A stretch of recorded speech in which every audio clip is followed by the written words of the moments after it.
good. Thank you. Thanks for Okay. asking. No, that's fine. Are you just on your phone? Yeah, that's right. Yeah, sweet. Do you want to turn your camera on, mate, so that we can just see that as well when you've got a moment? Yeah, there's Mike. Oh, it looks nice and clear. Here we go. And let's see if I can spin this around. Oh, cool. The speed is good too. That's great. Yeah, I actually have a really good signal out here, which is it's not everywhere. No. That's helpful. There we go.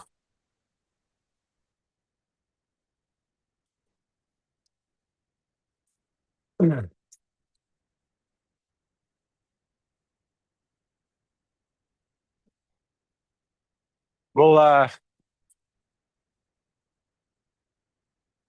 yeah, I'll just give you a thumbs up when we start digging.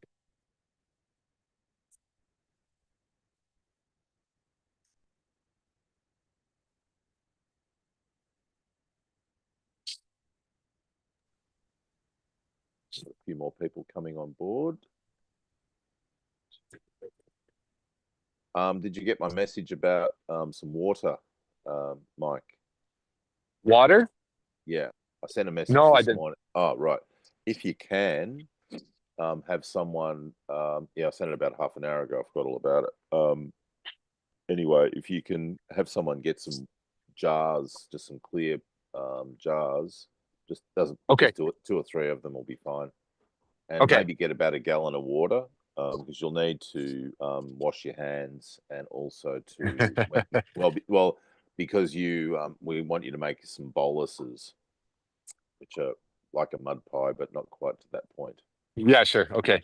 Okay. But the water is also for the jars to do some dispersivity tests. Yeah. Right. So if you have a person around who might be able to, Yeah, is it okay if I just leave this meeting for a sec to make a phone call? Yeah, absolutely. Go for your life. Okay.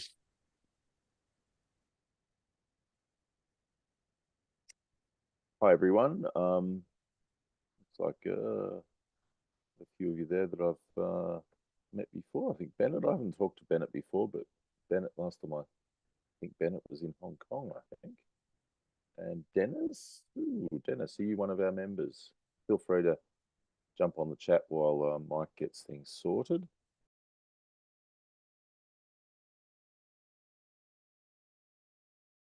Or say hello using your audio.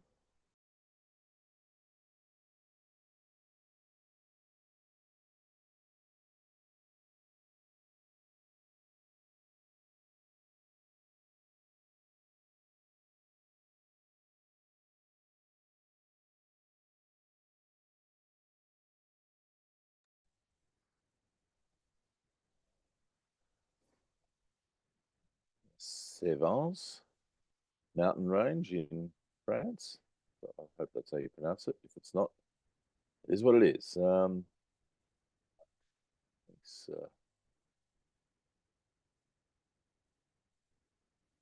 beautiful. GP. I wonder who GP is.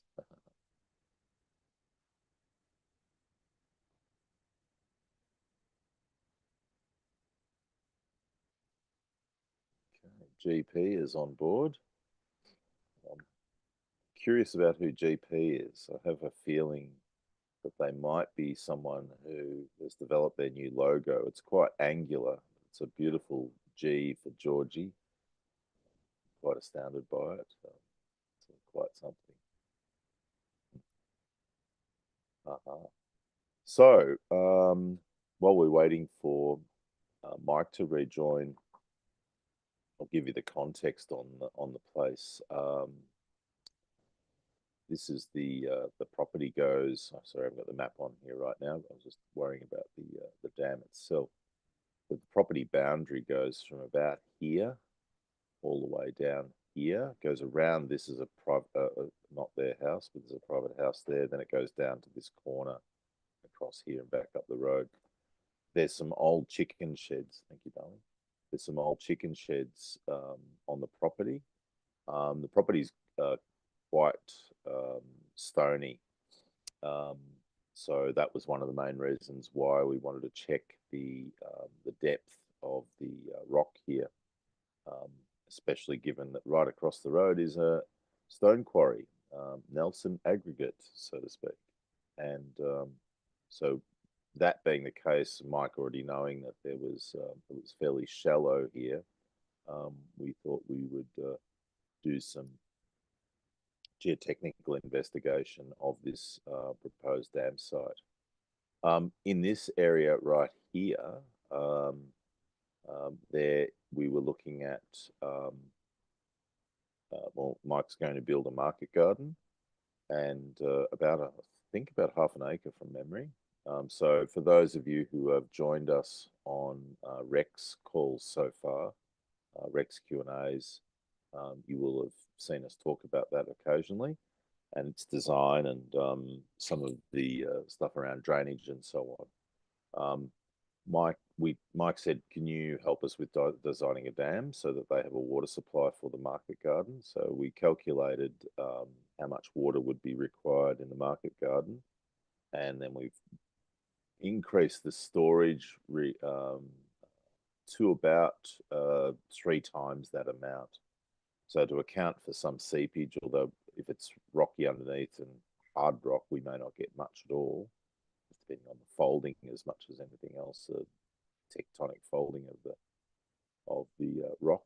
But secondly, and its porosity, of course, but also the clay content and how deep to rock this site was. While I'm just waiting for Mike to come back on, might just go back to the Regrarians workplace and some of the materials that we had looked at there. So in the Regrarians workplace, I think most of you are already members. Yeah, it looks like all of you are members already or have been planner members, but you'd be familiar with our use of groups to manage projects. So that's what Georgie, Mike and I have got here. And if I go back a bit in the process of discussing this here,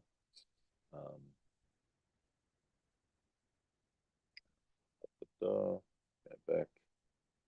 I provided to them some reports that I had previously done, including this this geotechnical investigation of a property that I'd worked on in 2012. So this person, their property was on a field of basalt, so hard volcanic rock, and it was about the same depth, maybe 1 to 1.5 meters deep. So I and Belinda needed dams on the property for water supply. Excuse me for a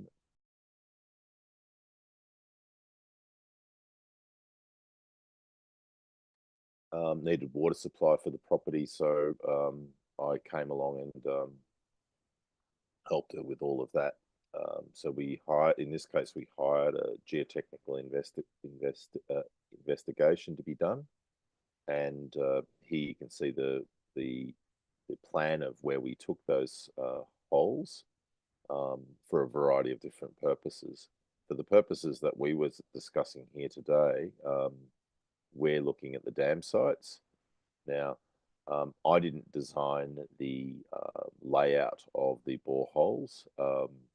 There was these holes here, for example, were where a septic tank was going outfall was going to be, or leach field was going to be installed, and so there was a requirement there.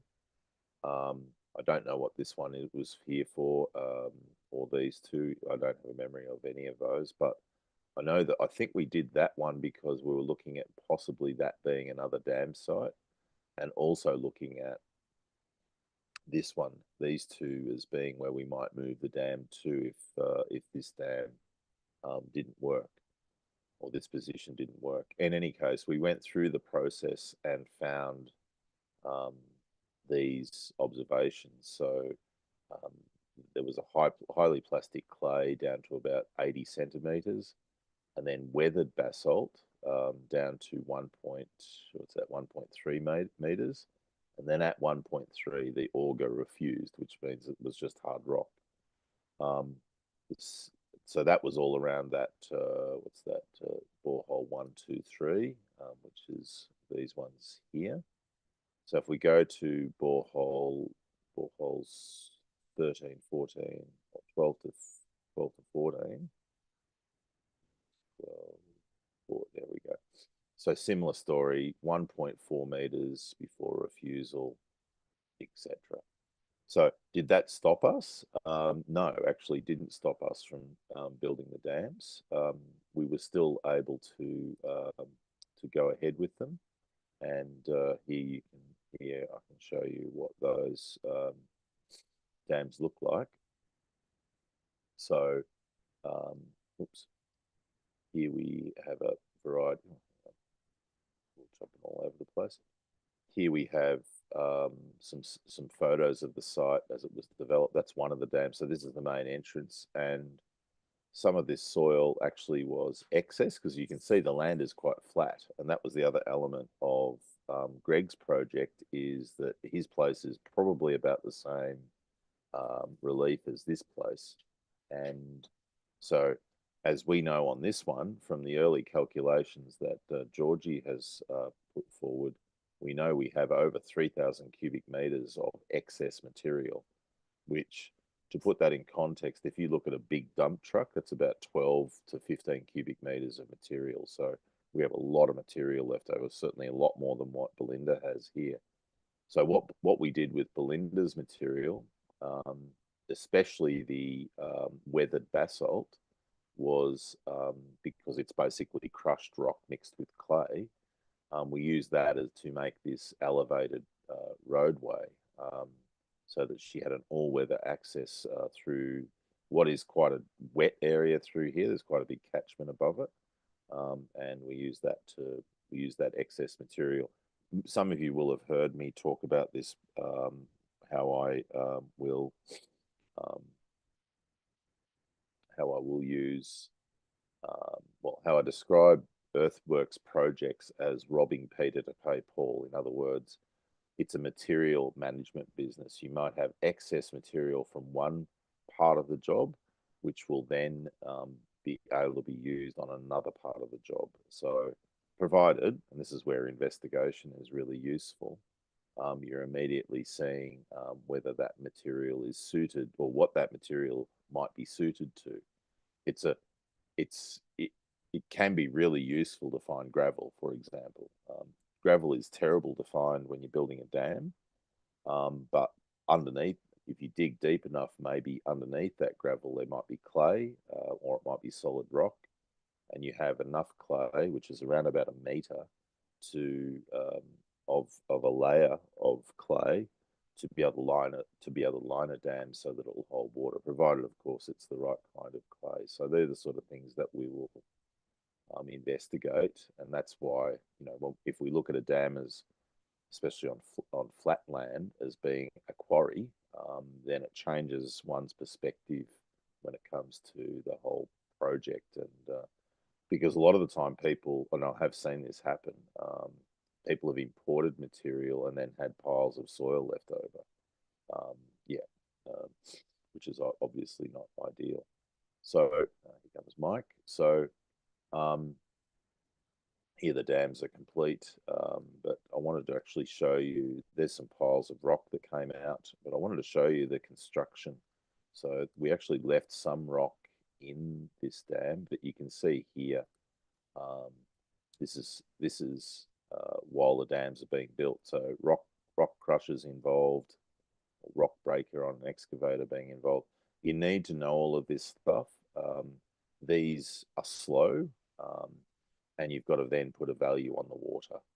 So as you can see here, a lot of this is getting into that layer of basalt, which is at about 1.3 meters. We need to get into that if we're going to get to the depth, which is what we did. So we dug to about 2 meters of depth, and then we were able to put up an embankment that was about a 1 meter high, a 1.5 meter high embankment after compaction. So we're still able to get around 3 meters of depth and basically no water loss in this scenario. So a good outcome. And that's what I'm hoping for Mike here as well. I just need to make Mike a co-host so he can use his camera. And if anyone's got any questions, just throw them in the what do you call that thing, the chat, and we'll go from there. I think we've got this on YouTube as well. I don't know that anyone's joined us there, but whatever, that's for later. All right, Mike, I'm going to put it over to you, mate. If you can unmute and put your yeah.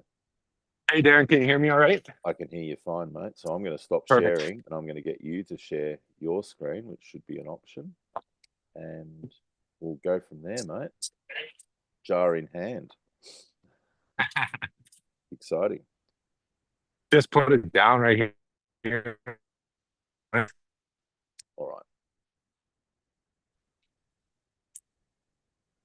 right. All right, Mike. Well, thanks for joining us today and for being brave enough to let us on this beautiful, bright, sunny day film you doing a remote geotechnical investigation. Yeah, that's right. It is a beautiful day here. The ground is a little bit soft, so we're going to make a little bit of a mess with the excavator, but right. we have a frozen layer under about an inch of mud, and so it should be okay. No Hopefully worries. we don't bury the machine today. Can you just check on your settings, Mike, if you can share your screen, please, mate? I don't know if it's just so that we can get it a lot bigger. Let's see. Do you see my video at all? Yeah, we see your video. Yeah, it was more to see whether I could change the screen size. Just looking how to do that right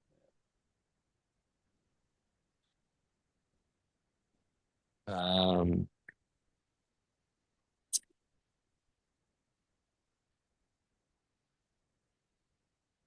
now. Oh, here we go. No, it's okay. I've worked it out. You're good, okay. mate. You just concentrate on the job now. I can't even see myself, so I don't know which way my camera is pointing. You're all good. It's the right way up, even for us in Australia. So that's good. Are you looking at my face or are you looking away from me? Looking at your face, which is All right. lucky you're a good-looking fella. Right. Well, thanks, Darren. So I'll just flip the camera around here. Yeah. Yep, got it. Got our excavator. So, nice. Got the excavator and the operator, Dan. Hi, Dan. So we're just going to start digging at the first spot. We're only supposed to go down to a meter of depth here. We do have the one concern here is how deep the soil is. On some parts of the property, we have soil basically, or we have rock right at the surface. So we hope to get a meter where the embankment is going, and then we hope to dig down to 3.5 meters where the actual dam is going, or the pond, the water. Yeah. So but we'll see what we get. This is the spillway, this one. Right. Yeah, that's right. Yeah. Okay. Sweet. All right. So Dan's going to start digging. So the best thing to do here, if you can, is first of all strip off the topsoil. So the area where there is a root zone, and just put that to one side, and then we'll dig the soil. And don't go too hard, too deep, too quickly, because we want to actually test what the material is as you're going along. The other thing to put the topsoil to one side is so that if all of this doesn't work and we decide that we can't build a dam, well, then we can put that back where on top, so you don't end up with a nasty little scar there. So anyway, I can't hear anything. You can't hear anything? I've got my AirPods in, so maybe you're not picking up the machine. Yeah, I can take. Yeah, if you could, that'd be great. The reason being is, for me, and this is as much much about the sound of the machine as it is about the sight of what's being dug. The reason I say that is because you can hear the rock. And sure. So, I hope I just don't pick up too much wind noise, but we'll see. I see what you mean. We'll try it, and you can let me give it know a if it go. works or Yeah, not. we'll give it a Yeah. go. Thanks, mate.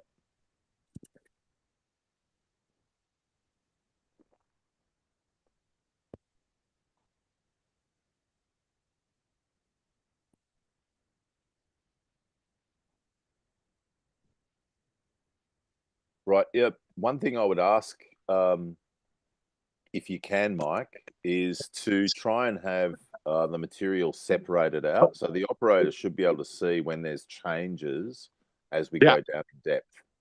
So Yeah. Okay. I'll talk to him right now. yeah, no, it's okay. I probably should have said that in the first place. The only thing is when you see a change of material, just separate it out. Topsoil and not separate. Yeah. And if there's like yeah, so first clay. Yeah.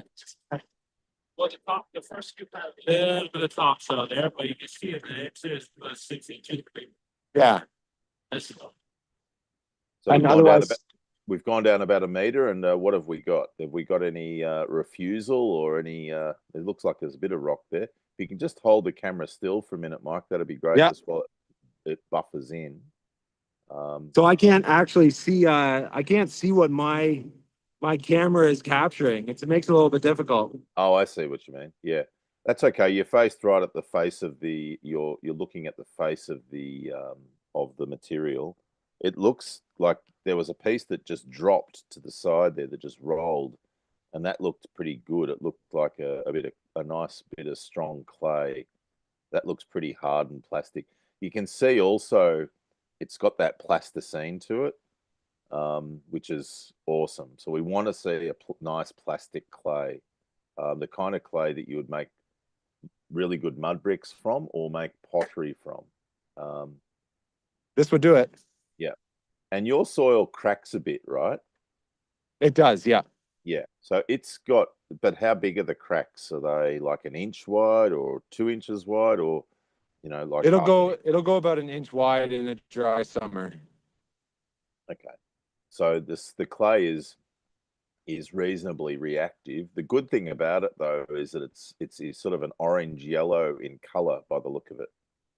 Yeah. Yeah, which is good. That would suggest poor drainage. So, which, yeah, in this case, bad for your farm, but good for us, right? It's the sort of thing when you're building dams, you want material that's bad for agriculture. So, so you don't want well-structured clays. You don't want well-drained soil. You want stuff and you want clays which are poorly structured, are plastic, and if you were a gardener, you would hate. But or that you would have to add like 7 million tons per hectare of organic matter to make it worthwhile, right? So yeah, exaggerating, of course, but yeah, that looks good, mate. So if you can, with your water, yeah, just grab a piece about the size of a golf ball and one of the clay, and just make sure that it hasn't been compressed, that it's loose. Okay.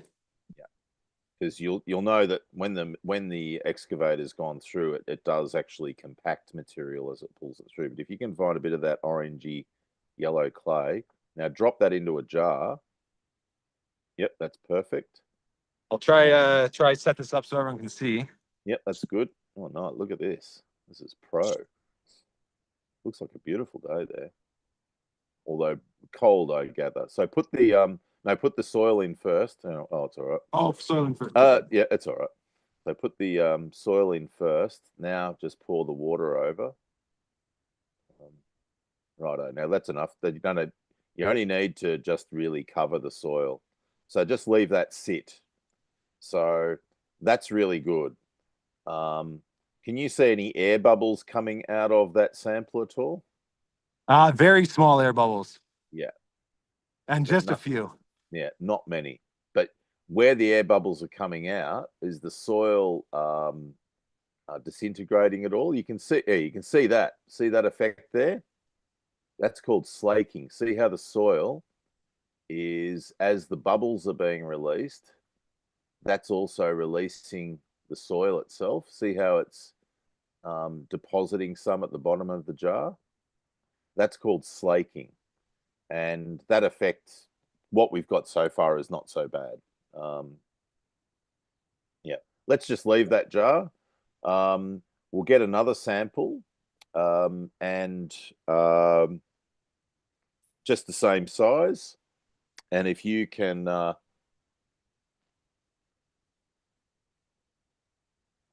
yep. Now, bits maybe, yeah, maybe even half that size. Just a golf ball is all you really need. And so just break that up and then just pour a bit of water. You can take the water that's off the top of that jar if you like, so you don't. No, put it in you. No, put the sample in your hand. This is where you make a bolus. So a bolus is a scientific term for a mud pie, right? So you'll need to just squeeze that out, and so get enough water so it's quite plastic, like plasticine, and see, it's really strong.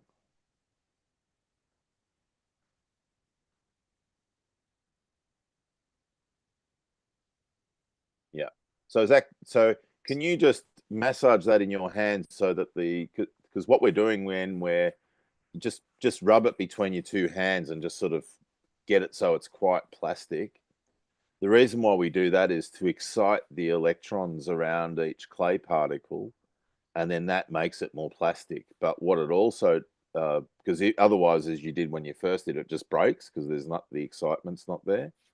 So you're doing that kneading, just like you do with bread. It's the same principle, because bread is also made of flour, which is also colloidal. Well, sorry, it's made of a colloid.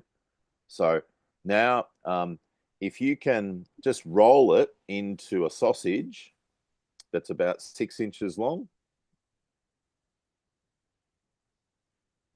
or for those of us who are in the metric land, about 125, 30 millimeters. Now, just once you've got it to that mark, just fold it back into a crescent. Yeah, you got a little. So just try and get it so that you don't have the narrow piece in the middle, but you're just trying to massage it and see. Can you feel any grit in that? Or is it There's just, not a lot of grit at all. yeah. And so it feels quite silky, but it Yeah. keeps breaking. See how it keeps breaking at the same length? Yeah. Yeah. So what's that length? About 2 inches? Yeah, it's about a couple inches before it breaks. Yeah. Okay. Righto. I'll take a note of that. All right. You good, mate? Thank you. And how's our jar looking? Just hold that close to the. So it's held. So that's been about 3 minutes and it's held okay. All right, cool. We'll just leave that for the time. Fill the hole in. We got to the meter. Is there any rock in there at all? Oh, no rock yet. Yeah, okay, good. All right. You Cool. can fill it in. Thank you. So what was the earth mover's name again? So that's Dan. Dan, pardon me. Yeah. All right, so BH1 or test hole 1. We've got 1 meter, no problem. How deep was the topsoil, do you think, at 1 meter? There was a decent layer of topsoil. I would say 6 to 8 inches. Okay. More than I expected. Yeah, yeah.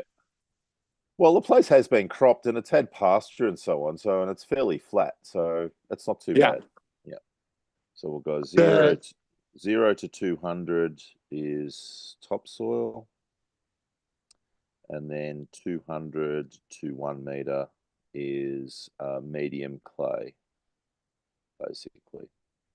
It's probably a clay loam, but based on the fact that you felt a little bit of grit and it was breaking at about 2 inches.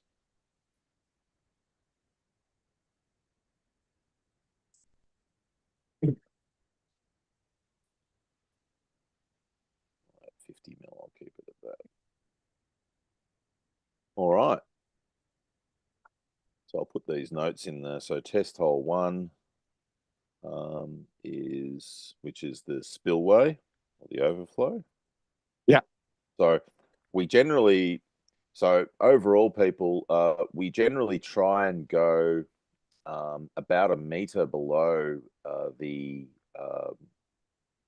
sorry, about 50 centimeters, half a meter below where a spillway might be.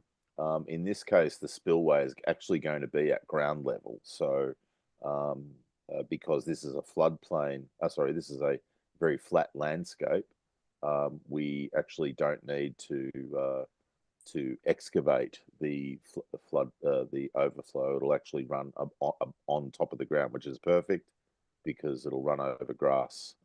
What sort of pasture have you got there? Fescue? I planted just a general pasture mix, cool season grasses. Yeah, Uh, so probably has a bit of fescue in there, yeah. and it's perennial, which is good. So Yes, that's right. so when the water runs over this, I mean, you can see the landscape will shape this all beautifully. We're going to put a little berm of on the ridge, and that will provide us with the ability to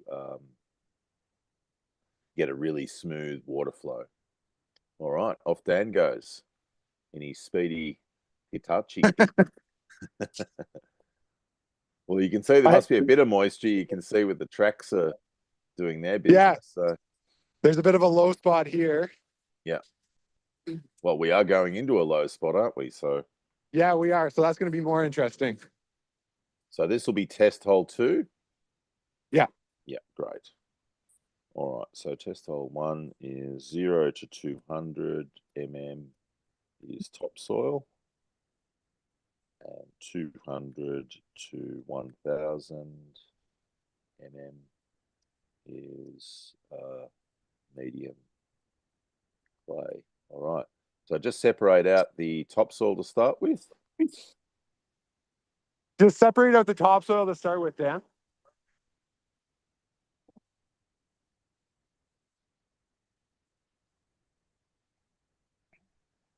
All right, now test hole 2.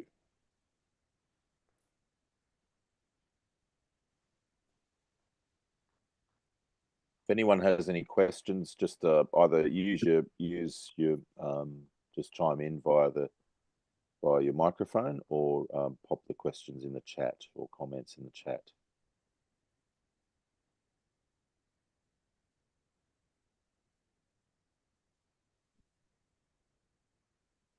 So the next 3 holes, which we have in a line, are the approximate position of the of the embankment. So if we let's go to that for a minute while we just get rid of the topsoil. What am I doing?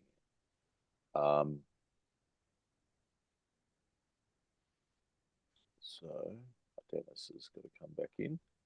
Where were we here? Actually, I'll go to Google Earth. There we go.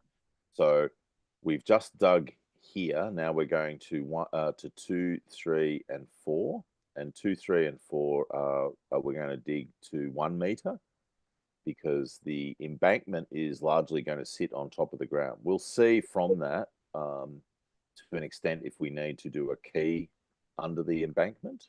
I might, when we get to say test hole 3, which will be the one after this one, I might go a little bit deeper just to see if there's any gravel or anything weird in there. But otherwise, yeah, the others will just go 1 meter below, because again, the embankment is going to be built basically on ground level. To put it, this dam is currently about 3 meters deep in terms of the excavation. And so here's Georgie's design, and you can see these grey lines here. So these are 25 centimeter contours. So there's 1 meter, 2 meters, 3 meters, right? So hence us going to 3.5 for the borrow pit, or the, as we call it. That blue line is the full water level. So there's the overflow there. These are 25 centimeter contours, so we actually have to bring the wing up on the wall here some way to enable us to impound this water, and to have what's called the freeboard, that differential, which in this case is only 50 centimeters. We're actually going to increase the height of the wall without actually making it go back further, and that'll give us a place to get rid of more soil, because that's probably the biggest challenge. But we could just dig a hole in the ground here. We don't actually need an embankment, but we're going to use the embankment just to push a bit more water volume out. But I expect that the majority of the water will actually sit in this hole. All right, so how are we going there, Mike? I'll come back to you. So we've got topsoil, and then there was a clay layer, and we've got something a little bit different here. It's a lot more gray. Yep, I'll just come back to it. Oh, cool. That's great. I want gray. I like gray. Gray also means that water is not moving. And gray, so when you get the orangey color, it means that water's moving, but sort of it's draining, but indifferently. When you get grays and blues, it means that there's no oxygen, which means that there's no water movement. So that's a good thing. So let's take a bit of that undisturbed, uncompacted gray material. So have we got down to 1 meter so far? Yeah, about 1 meter. Yeah. Yeah. And no rock? No rock. Great.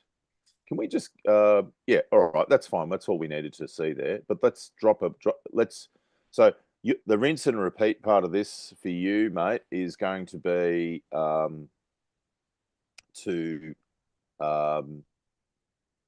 no, excuse me. The rinse and repeat bit for you is just going to be the jar and the bolus test. That's it. So make your little sauce, make your little mud pie, make a sausage, turn it around, tell me how long it is before it breaks.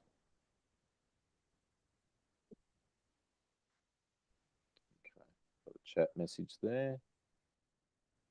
Oh, did you get that, mate? Yeah, I did. I'm working on it right now. No, it's all good. I didn't hear you, so that's all good. No worries.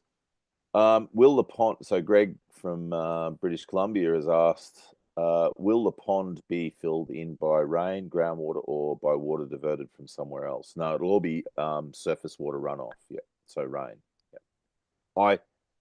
We don't know this yet, Greg, but we actually Mike and I discussed this previously. I think on a Q&A that it's quite possible that we will get some groundwater movement through here. Interestingly, looking at the quarry over the road, there was a deep hole that was filled with. You could see it was groundwater because it was a nice blue color. Yeah, how's that looking, mate? Feel the same or any different? It's very crumbly. It is hard right now, but it's crumbling. It's crumbling. Okay. So it's not forming a bolus very well, or does it need a bit more water? No, it might need more water. Just try that.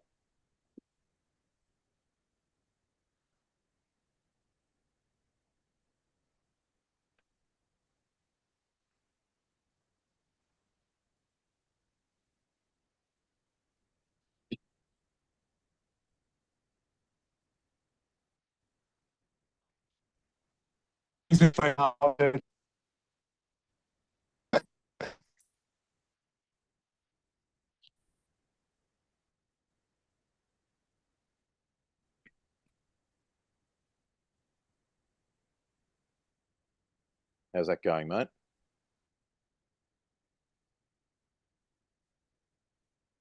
Looks like you've frozen a bit there. Okay, not just, yep, he's dropped off. Okay.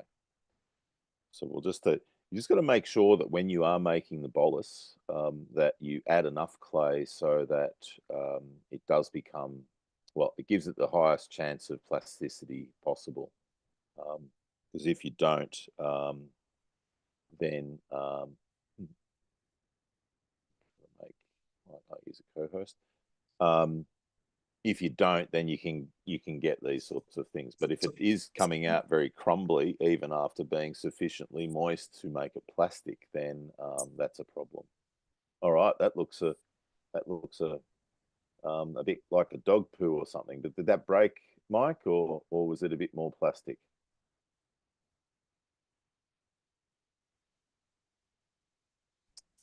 Can you hear me? I can now, mate. So how did you go with that one? Did that one break or is it not breaking? So this one is more plastic. It still does want to break, Yep. but So it is more plastic. So when does it want to break? What distance? Because that is actually an important fact. See, with every clay, there's a different breaking point, and that tells us to an extent what the percentage of clay, silt, and sand is. So it's about whatever, 2 inches, Oh, about 2 3 inches in inches, this something case. like Yeah, that. okay. So it's about 2 inches in this case. Okay, that's cool. This is a grey clay. What depth did we get that clay at, mate? Or what depth was the topsoil? How deep did we get the gray stuff at, Dan?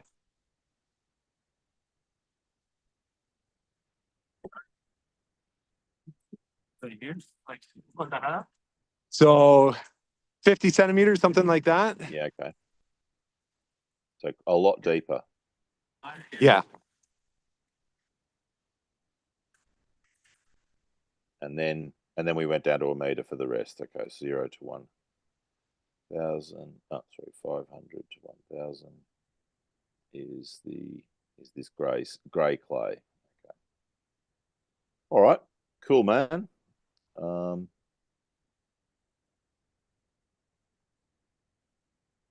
Right, that's good. On to the next one. When we do the just to say too, mate, when we do the borrow pit one, actually, well, I'm going to ask, do you have any water trucks or something like that that you can, or water tanks that you can put on a pickup, or have you got anything like that around? I do. Yeah. I was just thinking with this next one and one of the ones that we do in the borrow pit, Yeah. if it's not a hazard to any livestock or anything, it'd be good to leave them open and pour water into them. Yeah. Yeah. Then we can just see just what the infiltration rate is like. I mean, we can do it if he had a really narrow bucket. We could use a really narrow bucket or something smaller, but this is what we've got. So it'll just mean it'll be a bit of water that you have to put out there. As a So form, I'll have to do. yeah. Go ahead. No, you go. So if we want to do water infiltration, there's no way I'm getting a water tank out here now. It's just too soft. Yeah, okay. Well, we won't worry so about that. Don't worry about that now then. Yeah, I can easily leave a pit open. That's no problem, and we can run water into it in a couple months. But yeah. Well, when are you likely to do the construction? the construction will probably have to wait until June when it's a lot drier. Right. Okay. Because it actually doesn't look too bad to me. But anyway, we'll evaluate that as we go along, because you do want good moisture so that you can get good compaction. Right. So we'll pay a bit of attention to that. I mean, looking at it at the moment, depending on what rain you get, I mean, I'm not there, you are, but just looking at it from where I sit here, it's not too bad. So I don't know if you can see that, but I got my side-by-side stuck in the first 30 feet of the field. Yeah, right. Right, a side by side. Right, okay. Yeah. And it's more, there's a kind of 2 inches of mud on top of a frozen layer. So Mm-hmm. Okay. Well, we'll wait for a while then. We'll keep an eye on it, and it just we do want some moisture so we can get compaction. Right. Okay. Yeah. So that's a little bit different because I'm probably getting the same contractor to do the drainage in the market garden area, and so he should probably construct the dam first and then do drainage later. Yeah, probably. Yeah. I mean, the dam's going to be a bigger project. Right. Yeah. So now we're right in the. Oh, I can see you've got a little drainage depression there, and is that water frozen or is it liquid? No, it's running. It's running, right? Okay. So for this one might be a good idea if he can just make a little channel, because otherwise that water's going to go in the hole and be a pain in the neck. So he might want to make a little, even if he just builds a small ditch that runs perpendicular to the stream, and just so that the water just falls into that ditch. Say if it's about half a meter deep, then that'll be enough. Yeah, sure.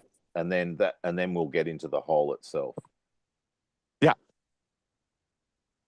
can you first dig a small ditch so the water drains into the ditch? And not into the hole. And then we can dig there. Yeah. Dig a little ditch about. Or no, you can just dig a hole on this side so the water coming from there goes into the ditch. And then this was just, is this a 3 meter one yet? No, this is still 1 meter. Yeah. I might go a little bit deeper, but yeah. Well, thank you, Dan. All right.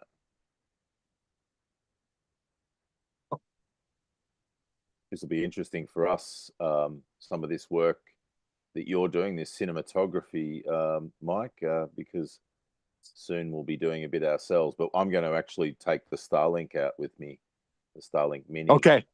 So that I know I've got, because I just find even sometimes when you use the 5G or 4G or whatever the available connection is, it just doesn't come through great with video for some reason.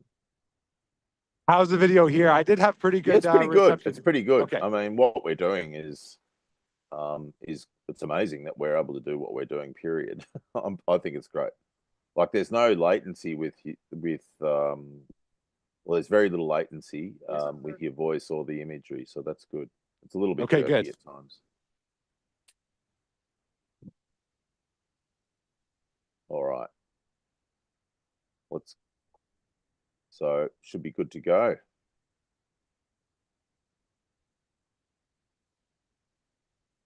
Oh, look at that soup. Nice. So people, you can use a narrower bucket for this. This is, what's this, about a 1 meter bucket by the look of it. Yeah. You can, just for others listening as well, you can go with a much narrower bucket, like a 60 centimeter or even a trenching bucket, in order to just speed things up, not make the disturbances great, etc., etc. Because sometimes it'll be a while between when you do this work and when you actually do an excavation. It's useful to think that if I've got a machine on site, I'll just get that back. Doing that.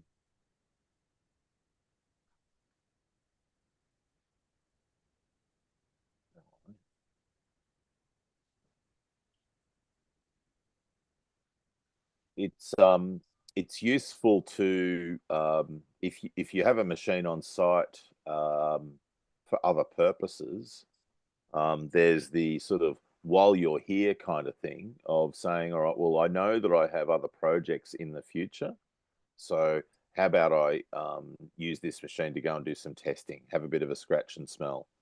I think it's a really useful thing to do, and I think, you know, we can see that even from this small sampling, just how different each hole is, and to be able to see what resources that you are going to have available. If you have a suspicion that you might have some gravel and you've got some road works coming up in the years to come, etc., go and test for it. You might have, and then you can see what quality the gravel is and what sort of volume you might have to deal with. And then you've got a budget for that, because you've got to not only dig it, but you've got to put it in trucks and transport it to a site. So there's all of those elements which get built into the budget for the overall earthworks program that you've got coming up. And it might be that when you do that budgeting, you go, all right, well, I'm going to do this in 2025 and I'm going to do this in 2026. And earth movers are familiar with that.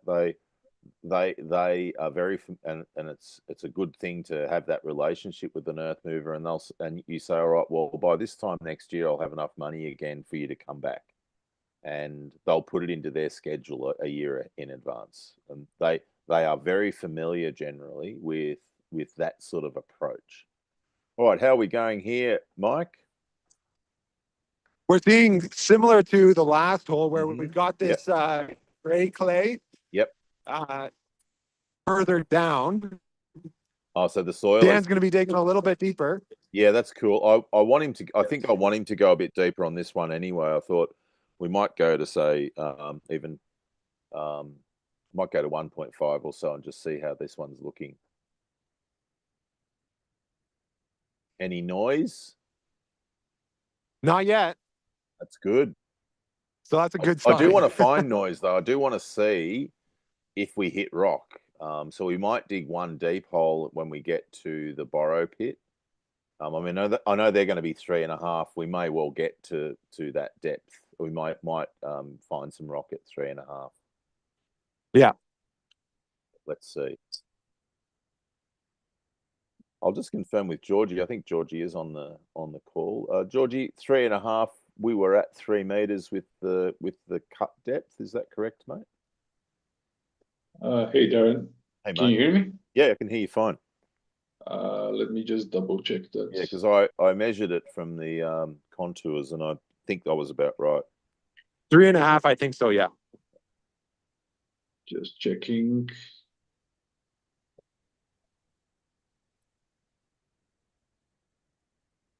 Yeah, so we have a pit depth of 3.5 meters below the upstream toe of the embankment. And the total depth will be around 4 meters if we go with the first scenario we discussed. Yeah.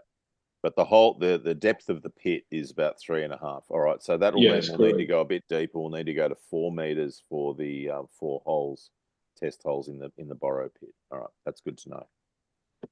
Thanks, mate. Thanks for all your work. All right, what did we find, mate? This looks a bit similar to the previous holes. We've got, I don't know, probably 6 to 8 inches of topsoil, and then we've got the red clay, and further down we've got gray clay. So you think the topsoil here is a bit shallower than the last hole? Because I think you said the last one was about 2 feet. No, I don't think the last hole was that deep. I think it's probably similar so far. Yeah, okay. So you think about how many inches did you say? How deep in the top is the topsoil in inches? About 8 inches? I would say, yeah. Yeah. All right. And then have you with this one, can you do the, I think we won't worry too much about the if the visibly the clay is the same, that's fine, but it'd be good if we did a test in the Emerson test. So put some of the undisturbed grey clay into a bottle, and let's see how that plays out. Sure. I need great clay. What does Dan think of all of this?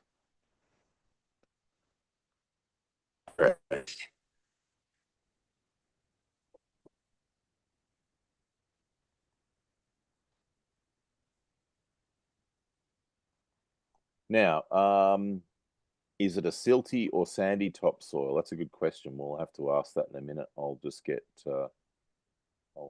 Mike to do the.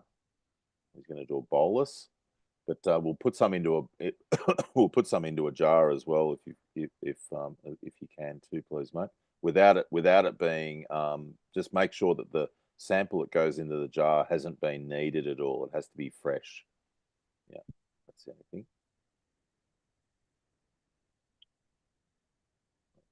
Beautiful. Leave that sit, and all right.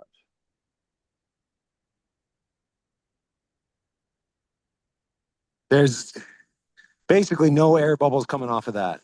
Yeah, I can just see one there. It does. There we go. You can see a little bit of slaking occurring. So far, so good. That's good. Okay, so we've got to just leave that there, and we'll come back to it, mate. We'll see. Did you leave the other jar in place as well? I have it still. It's 100 feet away from me now. So yeah, right. No, that's okay, because we'll maybe come back to it a bit later and just see what's happened, since it's been left alone. How's this feeling? It's very hard. yeah, right. It's dry. It's amazing, isn't it? all of this snow and all of the rain that you've probably had, etc., and yet the soil can be dry. Yeah. It's which demonstrates that there's not a lot of movement of water in this landscape. If there is, perhaps it's running off, it's not running in, which in the case of this is probably not a bad sign of what we're trying to achieve. Now, Greg was asking as well if it's a sandy topsoil. We'll have to test for that, Greg. But the probably from the perspective of the topsoil for us is, I mean, the fact that he's got 8 inches of topsoil is a bit of a pain because we have to handle that much, and it's a pain in one sense, but it's not in another. If we look at the total excavation area right now, it's as a proportion of the well, you're gonna all of where we've got the excavated area. If we've got 200 mil or 8 inches of topsoil, then when we finish the project, all of the excavation, I would like to, if possible, cover the entire excavation with about 100 mil of topsoil. Now, I haven't shared with you yet some other ideas that we've had in order to locally deal with the excess of material, which is, like I said, around about, well, it's over 3,000 cubic meters. So, you know, each of these holes that we've just dug is about 1 cubic meter. So to just put that into context. So if we have 100 mil of topsoil available, well, and that'll mean that we can, or if we cover with 100 mil, we'll be able to cover about double the amount of the excavation area. Now, that is useful when you consider what we're doing. All right, so people are saying it's a black screen. All I see is a black screen. I don't know why that is the case. Thank you, those of you who have joined us. I think there shouldn't be a black screen now. Good to know. I don't know why that is the case. Meeting, my screen. That might be better. Hopefully that's not coming through either. Huh, that's strange. Do you have my video, Darren? Oh yeah, no, I have. It's just a few people on Okay. YouTube are saying who've come on the YouTube. They're saying they just see the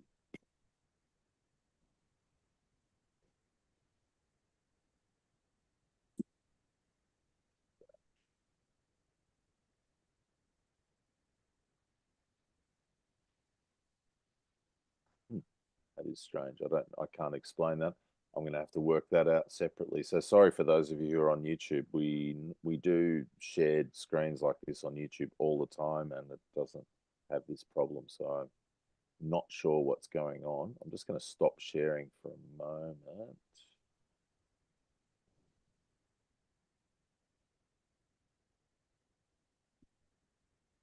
Try that again. There we go. See if that works. Stop share. We got that. Yeah, try that. That is bizarre. Yeah. Why that's doing that. We're okay.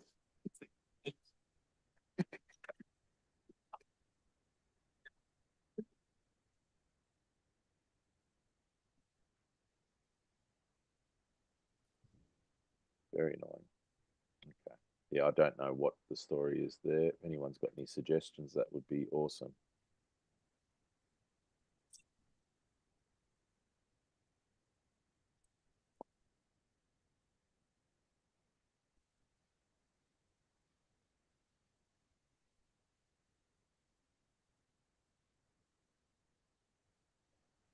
Damn.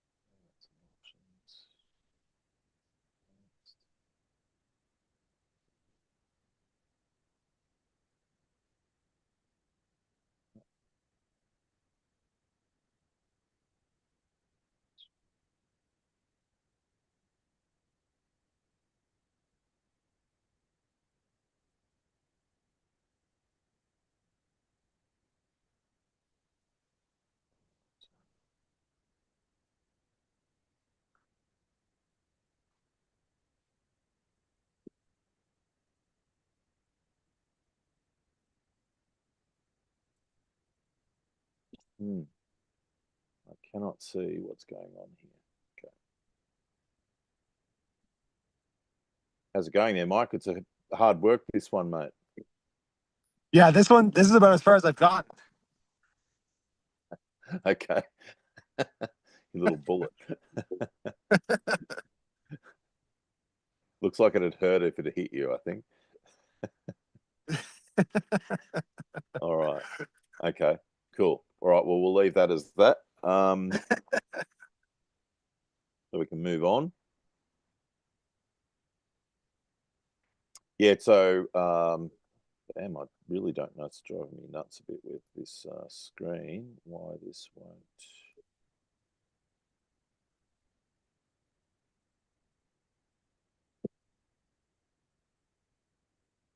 Yeah, I really can't say why that's happening like that. All right, so we're back to.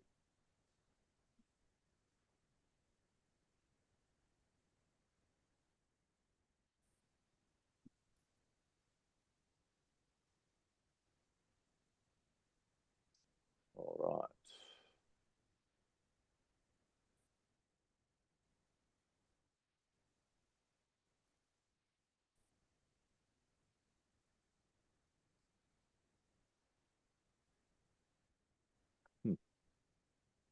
Still nothing. Yeah, sorry about this, folks. I really can't explain what's going on for those of you who are on YouTube, which is also annoying because we were going to use this for recording, but which is what we usually do with Rex webinars. So I don't know what's going on there. You've got a lot of, yeah, so we might just can this side of it, I think. And, well, maybe I'll leave it on, so if you find any value in listening, then that's fine. For those of you who are on the Zoom, or if you are watching on YouTube, I'll just pop the link to the Zoom in here so that you can join us on Zoom. How about that? So just give me a moment and I'll dig that up. Participants, copy invite link. So just to try this instead, because then you'll be directly with us in Zoom.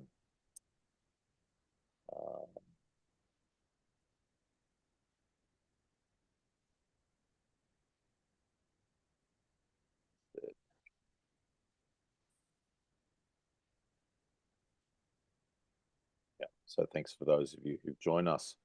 All right, so let's get back to here. And Mike's.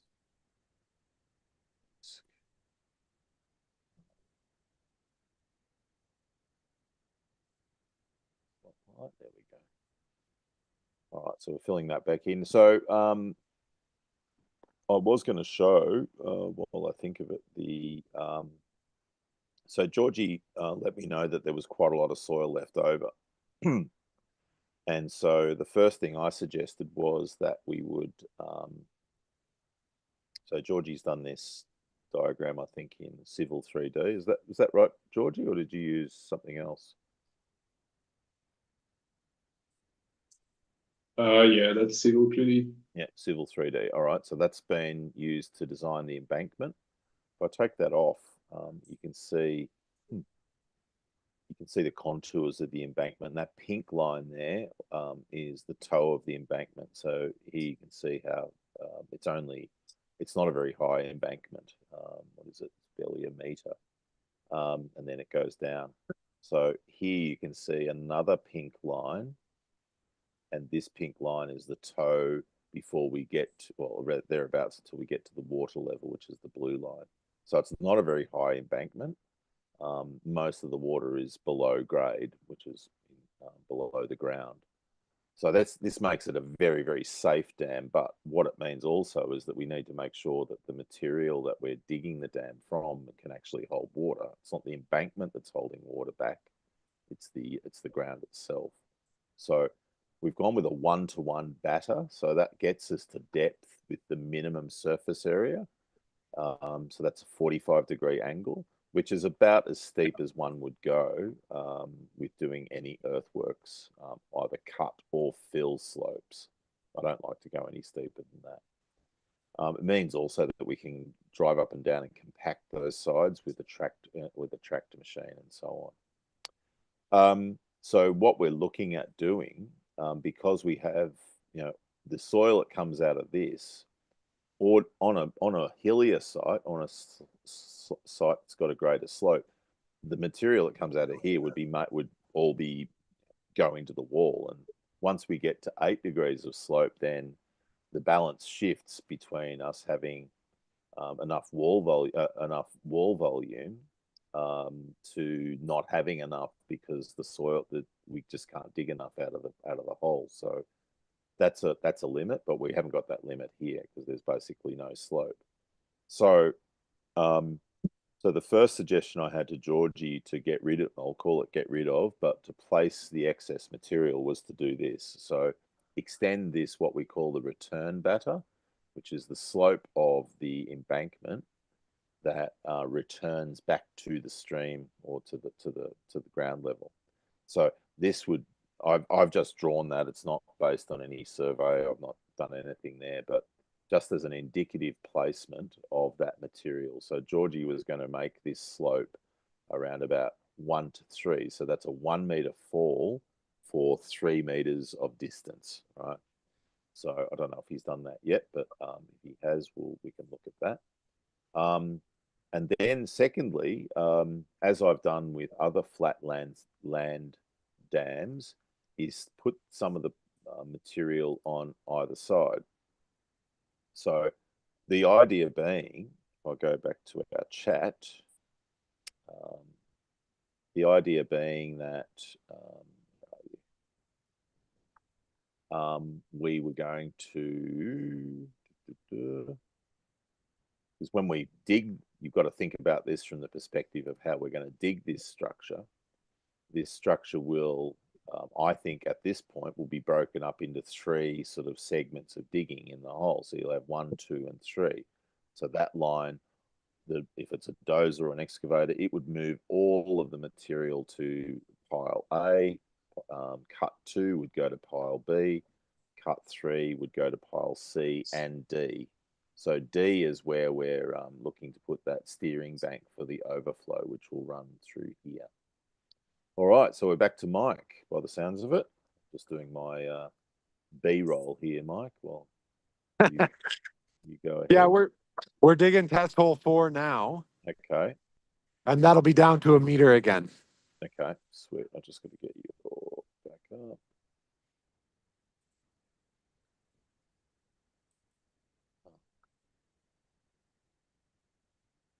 I've just lost all the vision boards. So that make it easy for us. Ah, there we go. There you are. You were hidden. All right. So another meter. You got a pretty busy road on the side there, much busier than I thought. Yeah, that is a pretty busy road, which is great for customers. Yeah. Well, you're going to put a big sign there, I'm sure. That's right. Yep.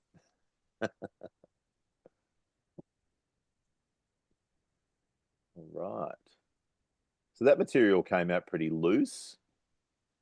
And that's why it's so hard for you, because it is quite dry. Yeah, I guess if we don't have water infiltration, then it's all dry deeper down. Yeah, that's what I'm thinking. So that's why I think I do want to, well, a couple of things, Mike. It'd be good if we kept some of, when we get into the borrow pit, I'll get you to keep, say, about a cubic foot of material from a couple of holes, and we might get that sent off to the lab that you were talking to, and then they can run some perk tests on that and stuff. Just that, I mean, I must admit I had a bit of sticker shock when you said that they were going to charge you $3,000 to do all of this. You know, as you can see, what we're doing is more or less what they would be doing, except perhaps with a drilling rig. But the main thing that we want from them is really not the textural analysis. It's actually the percolation test or the permeability testing, which they can do in the lab. But I will also keep a couple of holes open, in which case we can then we can then put some water in them and just see how they perform at some stage when you Sure. can get a vehicle out there. All Yeah. right, so this seems a bit drier than the last hole. It's definitely dry. The last hole was in a little bit of a ditch too. So Yeah. No, I know, but this is drier than say test hole 2 and 1 as well. yeah, right? it does seem to be. Yeah. Yeah. Yeah. We're getting more proximate to the quarry. Have you noticed that the soils in this section of the property dry out quicker and so on? I can't say I've really noticed that. This field was all row cropped up until last fall. So and I didn't manage it at all. Yeah. Okay. So seems like is it changed color, or is that just or is it still the gray? Because it looks a bit orangey. It's similar coloring to So that's the topsoil color. It's sort of like that brown orange. Here, the topsoil is.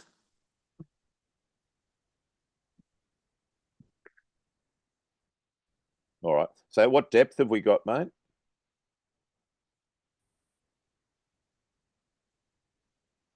Sorry, what was that? I said, what depth have we got topsoil?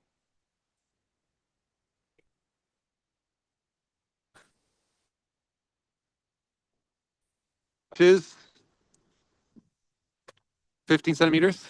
It's yeah. All right. So 150, and then we go 150 down to 1,000 of the same sort of clay, that hard.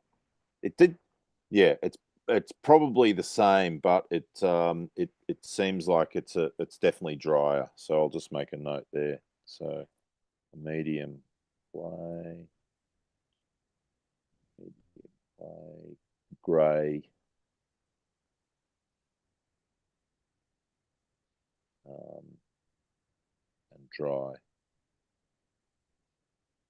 All right, cool.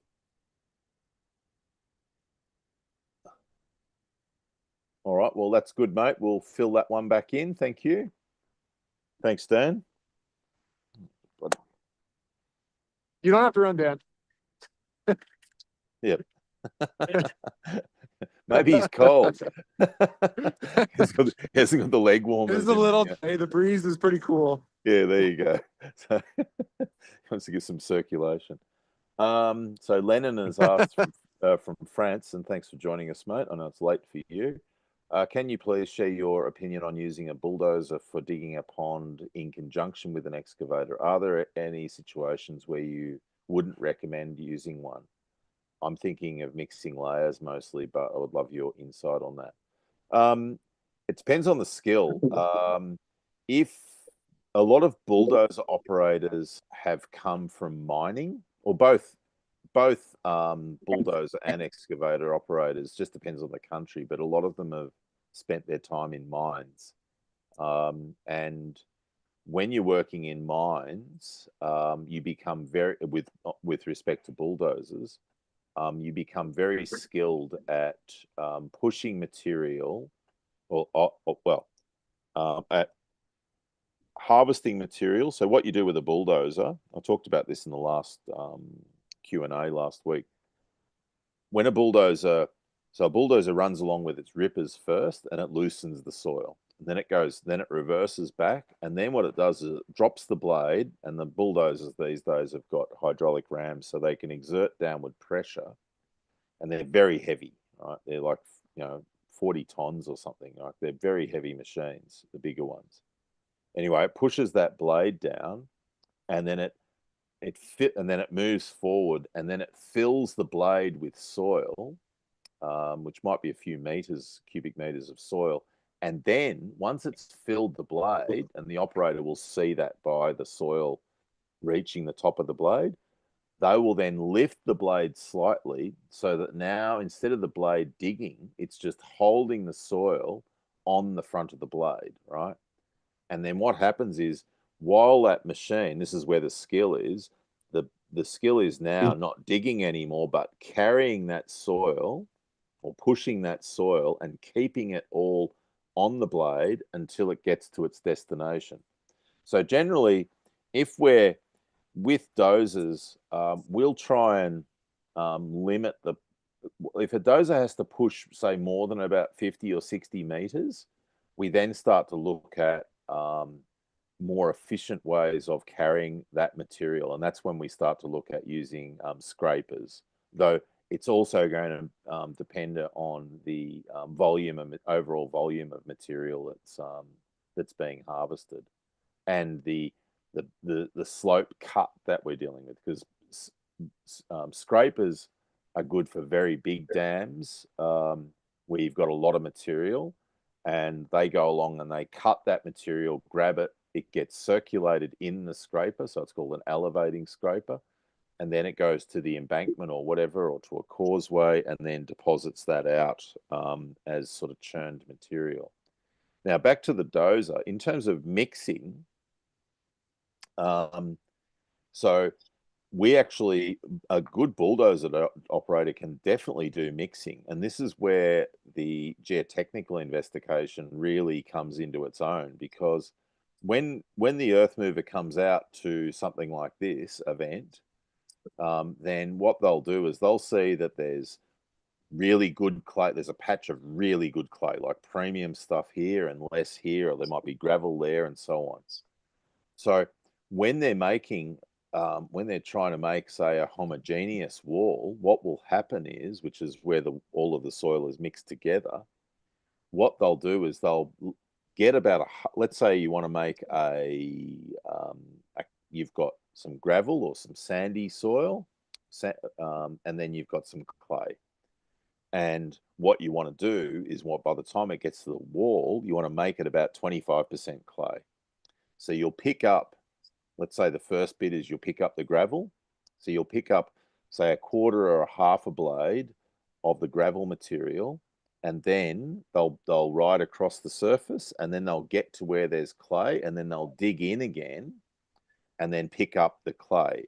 And then what happens on the front of the blade, and it goes, the soil rolls in front of the blade, and it goes from the bottom to the top, and it just keeps folding over like you're folding a cake mixture, a dry cake mixture, and it keeps folding over and it mixes. And so by the time that soil on the blade gets to its destination, it is now a gravelly clay, right? So a skilled operator can do that. They don't need, it's much more efficient to use a bulldozer in that way with a skilled operator than it is to use an excavator, because an excavator's got to pick up material.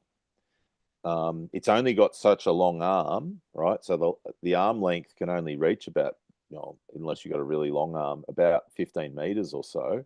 So you've got to pick up material here and then drop it, say you've got two types of soil, let's say 30 meters apart. Well, you'll pick up one, drop it to the middle of the two, and then you'll get the two lots, and then you'll mix them, and then you have to pick it up and then carry it to its destination, right?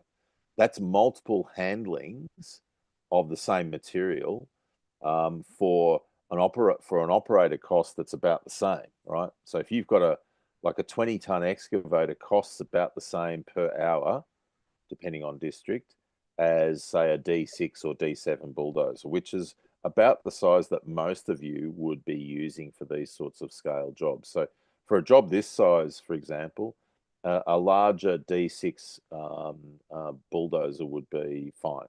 And I would have an excavator, say, this size, which looks about a 7 or 8 tonner, and have an excavator this size to do all the trimming and stuff. That's all I would need. For these small earth dams, if I can, I much prefer using a bulldozer than an excavator. If you've got any other follow-ups, go for it. Okay, how are we looking here, mate? Mike? Yeah, so we're digging test hole 5 now. So we're going to go down as deep as 3.5 meters, or as deep as we can get.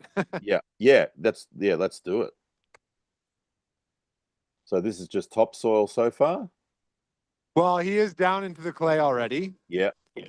We're about, I don't know, 60 centimeters down, something like that. Yeah, sweet. You can see it coming up a bit differently now. It's sort of a bit more crumbly. What does it look like to you? Is it coming up dry, or is it is it similar to any of the other holes? I think it's a little bit more wet than the last test hole, but we are kind of closer to that ditch that runs through the field. Yeah. So it's no real surprise. Yeah. And what topsoil depth have we got? About Again, 6 inches? something like 6 inches. Yeah. Yeah, 150. 15 centimeters. Yeah.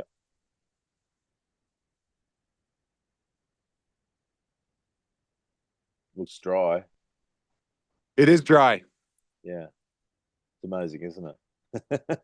How much rain have you had since the last growing season, or snow and rain? Well, we have had a lot of precipitation, but maybe that just shows the lack of water infiltration that this soil has. Yeah, for sure. It's actually been one of the snowiest winters that we've had in a long time. Right.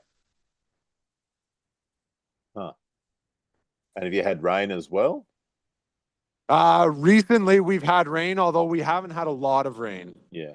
But the rain that we have had, just because the ground's been frozen, has been basically 100% runoff. Yeah, wow. Yeah, of course. So you can see that's coming up quite dry. Yeah, it is, isn't it?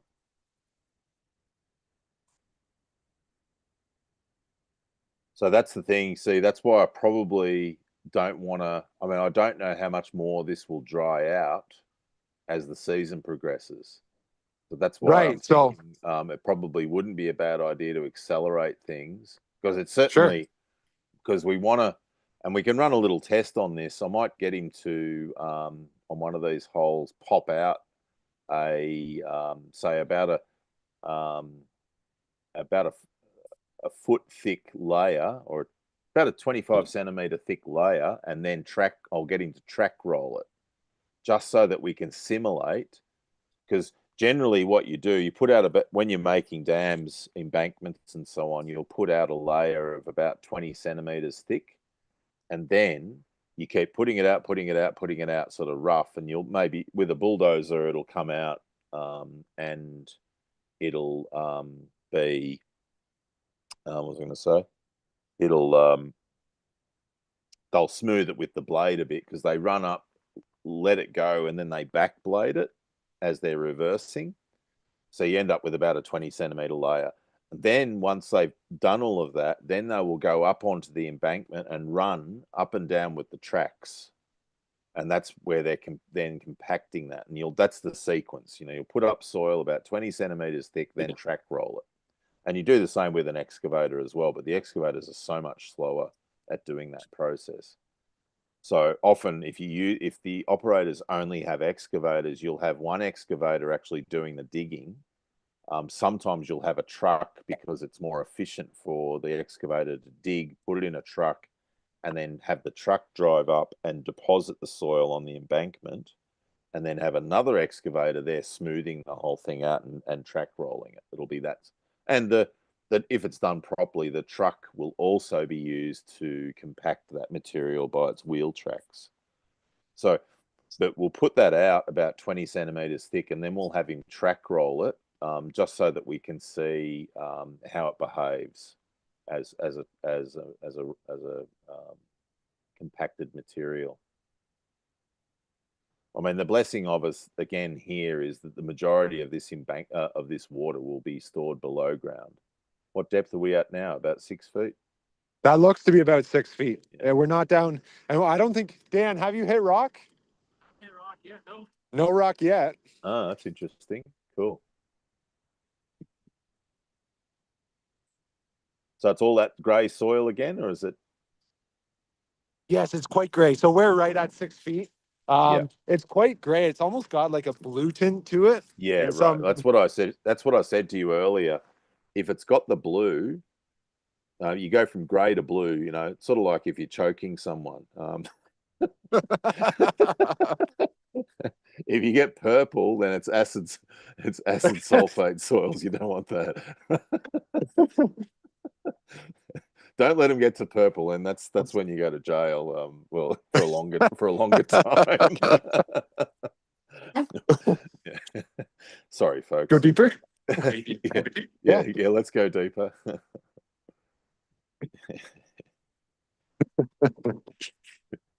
But yeah, I'll just show the soil again. It is very dry.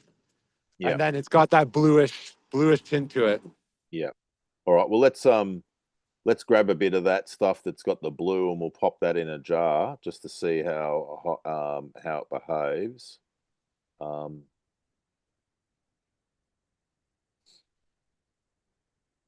Sometimes this stuff can be quite dispersive, but it'll be interesting to see.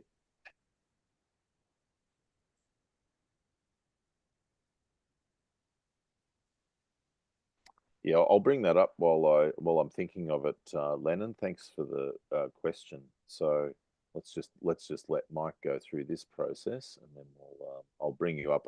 I'll show a couple of slides of it. All right. Same.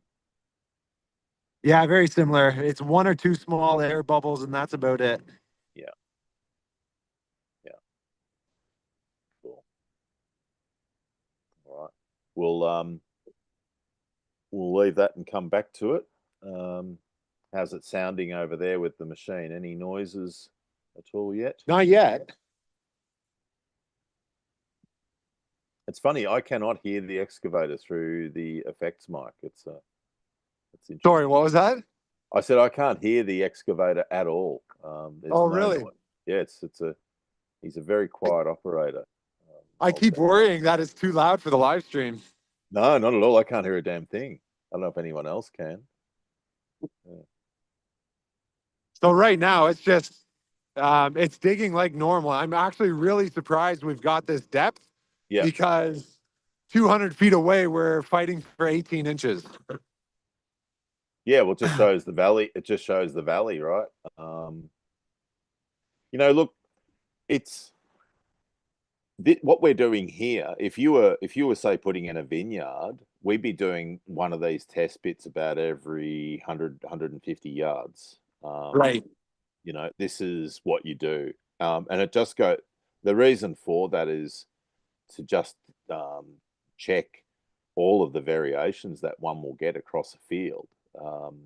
So yeah, I love doing test pits when I'm out on it feels like a kind of a luxury to sort of spend the money on using an excavator to do it, but by golly, you learn a lot about your soil, and you learn how variable things are. And if you bear witness to that, then you can come back to that later, and you can understand why things are on the surface a lot of the time.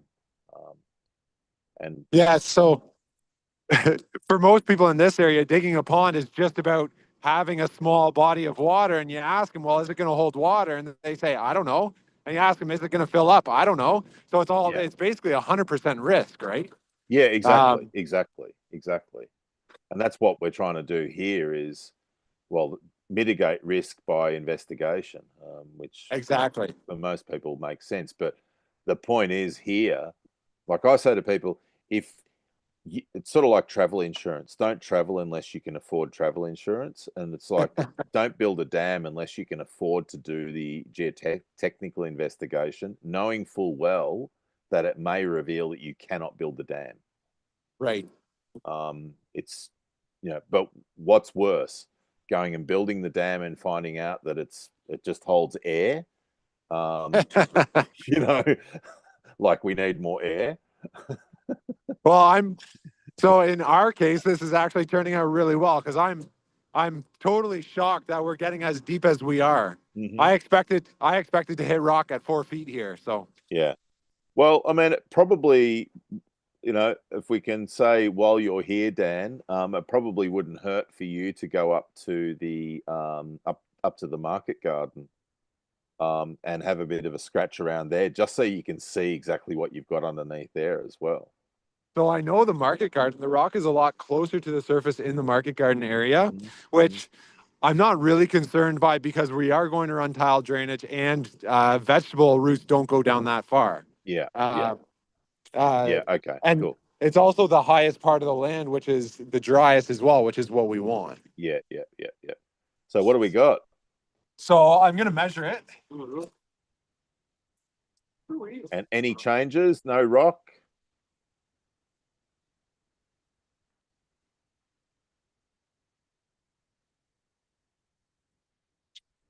So that's 8.5 feet. Okay. Which is Brett. 2.4. Something like that, yeah. So Yeah. we're not doing bad. It is getting hard, but it's Yeah. not rock. Yeah. All right. Well, if we can get another meter out of that hole, that'd be great. 3.5, another meter, if you can. Got my tip right here. What was that? Oh, Dan's just having fun. He's Oh yeah, no. he's ready to dig a hole to China. So Look, if he's an earth mover and he's saying and that's his day-to-day job, and he says he's having fun, well then, good on him. Dan's actually a close friend of mine, and right. we love working together. So Yeah, awesome. So is he a contractor? he is, and actually he runs a landscaping business, but he's not busy at this time of year because not much is growing, and he knows how to run an excavator. So Sweet. No, fantastic. So does the drainage guy have a bulldozer? Do you know what equipment he's got? I think he does have a bulldozer. I'm not 100% sure. Like they run big tracked equipment for pulling in tile, of course. Yes. I don't know if those pieces of equipment have blades on the front. Yeah. And I am going to talk to him because he did say that he can build a pond, a dam.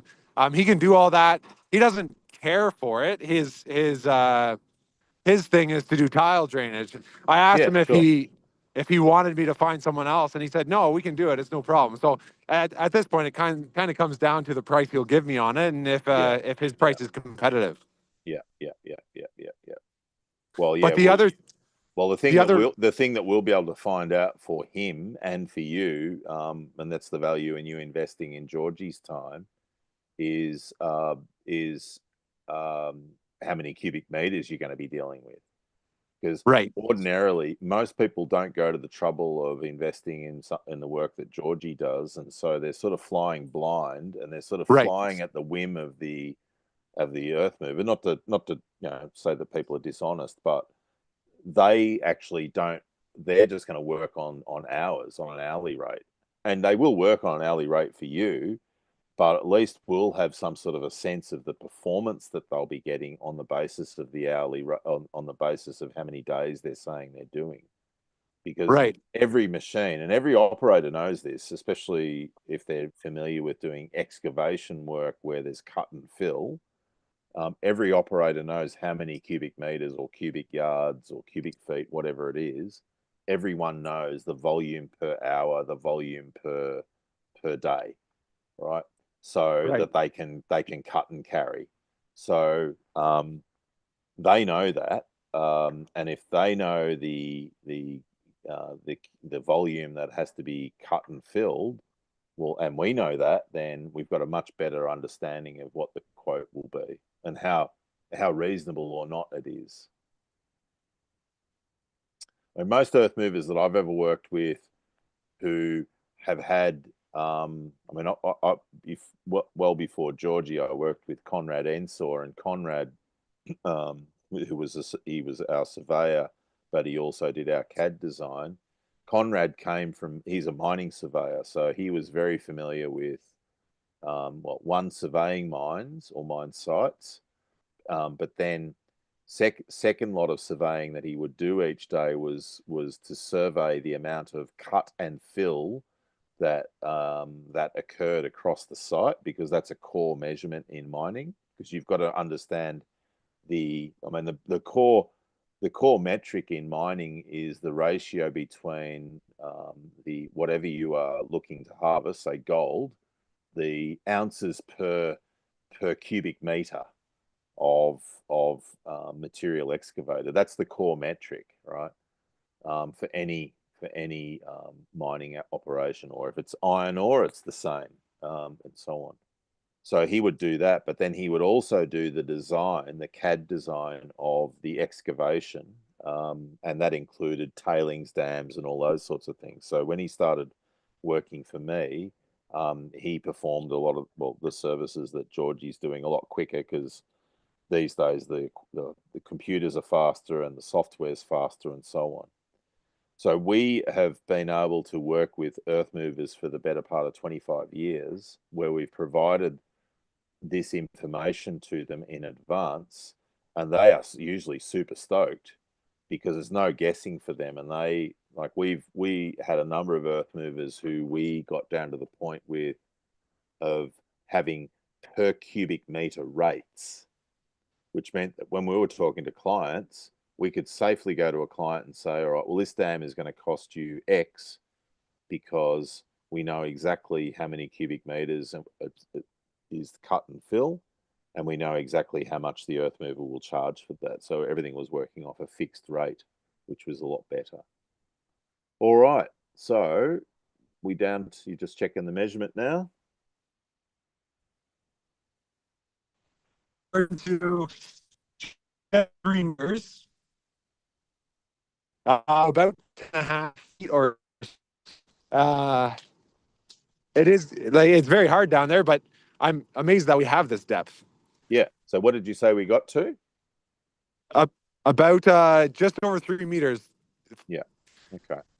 All right. Well, it looks like, just judging by the way the hole's being dug, we're probably going to get to about the limit there. So let's Yeah, because I don't know if he can get the penetration. So let's keep it there, and we'll go to now. Just look at the material. Can you notice any differences in color, changes, or texture, the way it's breaking up and so on as it's come out, or is it all pretty well the same? it's quite uniform. The first 8 inches are topsoil, and then we have that orangish clay down to probably say 1.5 feet, so 50 centimeters, and then after that it's all the gray, almost bluish clay. Okay, so 500 to 3,000 is the grey blue clay, and you've put some in a bottle, so that's good. How's that? Well, yeah, if Dan can refill, that'd be great. Thank you. Hey Dan, you can fill it back in. I might, just before you, just grab a bit of stuff that's come out more out of the bottom, and that would be good if you can just grab us, and we'll do another jar test out of that. So here's the original. You can see it's kind of broken apart a little bit, but yeah, not much. Yeah, that's all right. not much. Yeah, and let's just get another sample. You can drop it in the same jar if you want. That's fine. No, we can do better than that. All right. Good to go. All right. So at this stage, it looks, Mike, like we're just looking for surprises. Yeah. That's right. This is pretty promising. Yeah. Out of the next sample, let's keep a bit out. Say, like I said, about a gallon of soil, if you can, and we'll send that off to the lab. Sure. Right. So this is the next lot of. Yeah, it's pretty well the same. Yeah, that's right. All right. Cool.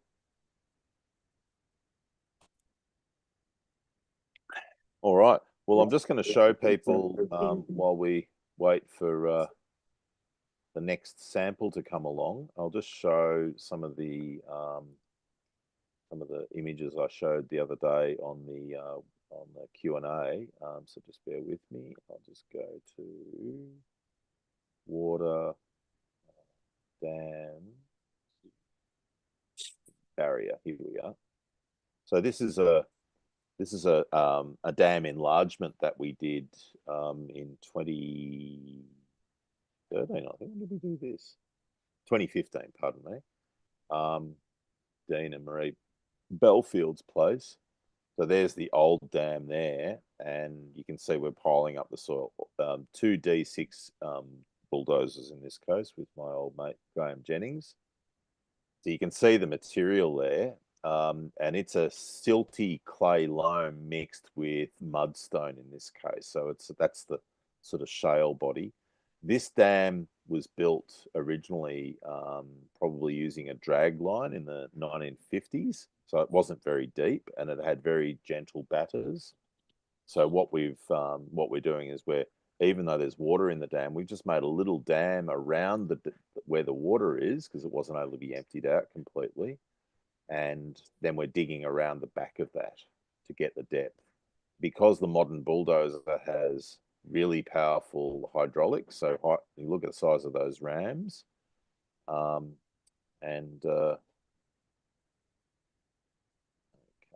guys in top, this is from Georgie, guys in top right corner, there's a button called view.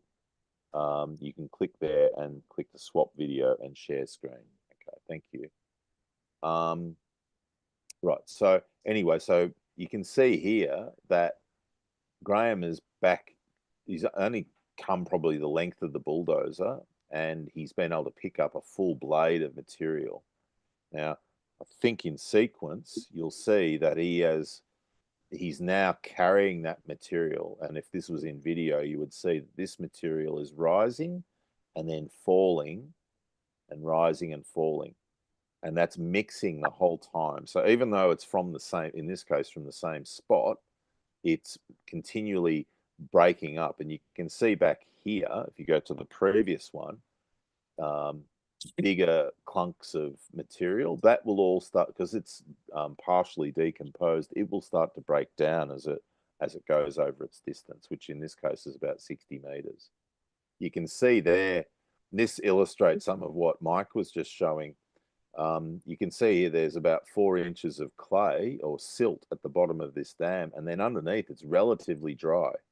And you can see here that the mudstone, it's the base of this, is actually the water that does infiltrate, makes this quite, it's decomposable. It's starting to decompose. That's why it's breaking up into these smaller pieces. It's solid rock, but it's starting to break up. You can see here and here the cleats, even the bolt of the cleat is making an impression in the stone.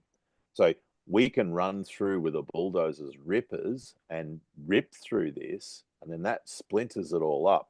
And then with the track rolling, look over here, you can barely see a stone, let alone a rock. And that's just from the action of the bulldozer running backwards and forwards and breaking all of this rock up into small pieces. And that's all soils are. They all start as rock, or they start as they start as some sort of material, which generally is rock. Even sand started off as rock, right? And then it's all about particle size from there on. So you can turn that's what people use pigs for. Pigs, when they wallow in sand, their mechanical action of their wallowing will actually will weather the sand down into smaller and smaller particles until it becomes clay, such that they can make a wallow, a permanent or semi-permanent wallow in a bed of sand. So that's the action of sort of mechanical weathering of all of the particles down into smaller sizes. So you can make clay. Clay is just a particle size. That's what it is. So if we understand that and understand that the mechanics of how these machines work, then and if the operators understand this as well, then we can turn poor material into the kind of material that we want. But yeah, it all takes all of that understanding. But you can see here, this is that dam more or less completed. So we retained this little embankment because it was going to be a pain in the ass there, and we dug about a 1.5 meters deeper at the back, but made this just cleaned out all of the soup and everything that was behind that. You can see layered the topsoil. There wasn't much topsoil there, so we just layered that down to about the full water level, and away it's gone. And that turned out pretty well. So how are we going there, Mike? So I'm just going for a walk and collecting the other clay samples. So this is the first one that we did. Yep. So you can see that it's starting to fall apart now. Yep. Yeah. That's okay. Cool.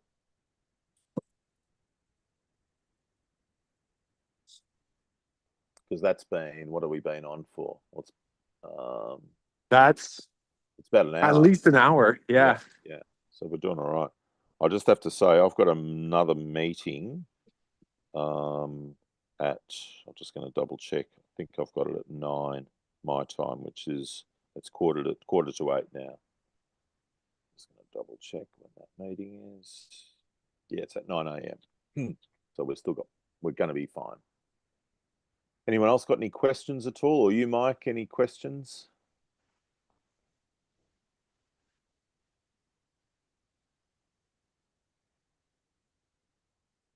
So the purpose of the Emerson test is manifold. One is that it shows how a material will behave structurally when it gets saturated. So if you consider that the embankment of a dam is going to be saturated for a period, we don't want it turning to complete liquid, which it hasn't here. It's certainly on its way, but it's got a reasonable amount of stability. If that material all turned to liquid immediately, then that would be a deep concern, and that's what we call a highly dispersive soil. This is moderately dispersive, which is okay. We may want to just to stabilize the material a bit more. We may want to add some gypsum to the clay just to in the embankment only to add a bit more stability, because the calcium in the gypsum causes the clay particles to aggregate together better. Makes it a lot. If you use gypsum in clay soils, it changes the structure of the clay completely. It's a very good material to use without changing the pH. But we use it quite a lot in dispersive clays as a means to stop the soil turning to liquid, which is what we really don't want. Darren, what would you do if you're trying to build a dam in more sandy soils? Would you just say, well, we can't do it here? No. It depends on what you find. See, if it was all deep sand, then we probably need to. Well, we would probably just build the dam the same, but we would use a liner. Unless, of course, in our scratching around, and this is where it's good to do your geotechnical investigation across a site, because let's say, like I showed at the start when we did Belinda's, we did a range of test holes across the site, and let's say that she had a dam site which was quite sandy, but then we found another area quite close by, like ridges in sandy country sometimes can have the clay in them, because it's the ridge form that's actually holding its shape over geological time, because it's more resistant to erosion. So you might dig through a ridge and you go, oh, there's clay underneath. Now, I've had situations where we've actually moved the dam onto a ridge for that very purpose, because it's cheaper to build a ridge dam than it is to build a gully dam and then transport the necessary clay to the gully that's made of sand. Right. So you can line a sand structure with clay, but you've got to truck that clay from wherever it is to the dam site. So we look at it from a material handling perspective, and then you compare the options with that as compared with the cost of installing, well, as is our preference, a geosynthetic clay liner, which is our favored type of liner. Then the other question, of course, Mike, is will I get the runoff? Because a lot of sandy country has it drains really heavily, and right, of course. And if you are practicing good land management, well, then in terms of good grazing management and so on, which so many people are doing, then that's only going to reduce the runoff even more on that country. I think in your case, what we're probably going to find is even if we increase landscape function, we're still going to get, because got, even if we do everything well, we're still going to get a fair amount of runoff on this country. So I feel that that's going to enhance things. That's going to be okay. If we find that we're not getting the runoff, then we'll go to what we speculated first up, and that would be to build a gradient catchment road through the center of the property or the paddock, and that would provide us with the reliable catchment surface. So at least we've speculated on those options and know that that'll, give us the water that we need for the primary enterprise, the market garden. So we're going to start test hole 6 now. Great. And like you said, Darren, I think we're basically only looking for surprises now because everything looks pretty good. Yeah, that's it. That's it. Everything looks really good. I'm very positive about it. The big thing now will be the percolation tests and just that sort of stability analysis that the engineers would do, and then that just gives us that safety. I mean, like I said, I do this at home. I use a geotech engineer. I can definitely do it myself, but I just like to cover my own ass. But just get an engineer to sign it off, and we're good to go. Unless, of course, I know the material in my region. I've built so many dams here. I know it really well. But when I go into a region that I don't know, that I'm not familiar with, or haven't got a successful build on, I highly recommend people use a geotechnical engineer.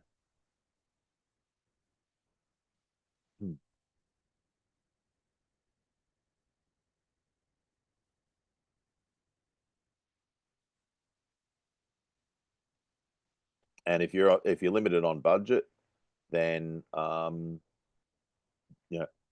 what you can do, and this is where you have a conversation. If you know what the process is and what the important parts of what a geotechnical engineer will do, you would say to them, "Look, I can't afford for you to come out with your gear and do all of the digging. What I can afford is to get a local backhoe, because backhoe is the cheapest way generally to do this, because the backhoe doesn't need a truck to be driven to the site. They just drive to the site. And they're common as. They're very, very common. Probably the most common excavator that there is. And they can dig just as well as this machine is. So you get one of them to come out, it might be $75 an hour. You can see here that we're able to dig a pretty decent hole in pretty easy material, granted, but we're able to dig a 3-meter hole in about 20 minutes and fill it back in. So if we've got a few of those to dig, it might cost us 3 or 4 hours of time, or 2 or 3 hours of time. And so we've got that cost, and we just say to the geotech, I'm going to bag up what I need you to test, and I'll drive it to you and you can do it. And what can you do that for, right? Because like I said, if they come out with their rigs, they tend to be a lot more expensive. But that's not always the case. It's just good to know that you can break these things up into, so that you can keep more money in your pocket, especially if money's a bit tight. All right, Lennon has asked, would that be a scenario where a sheep foot roller is used? Well, a sheep foot roller is going to provide you with even more compaction. There is the reality that, and you've seen this here to an extent, that when a soil gets saturated and then it dries, if it's when it gets saturated, it has moderate dispersivity, then it will lose its structure all entirely. And as it loses its structure, as it becomes more liquid, it will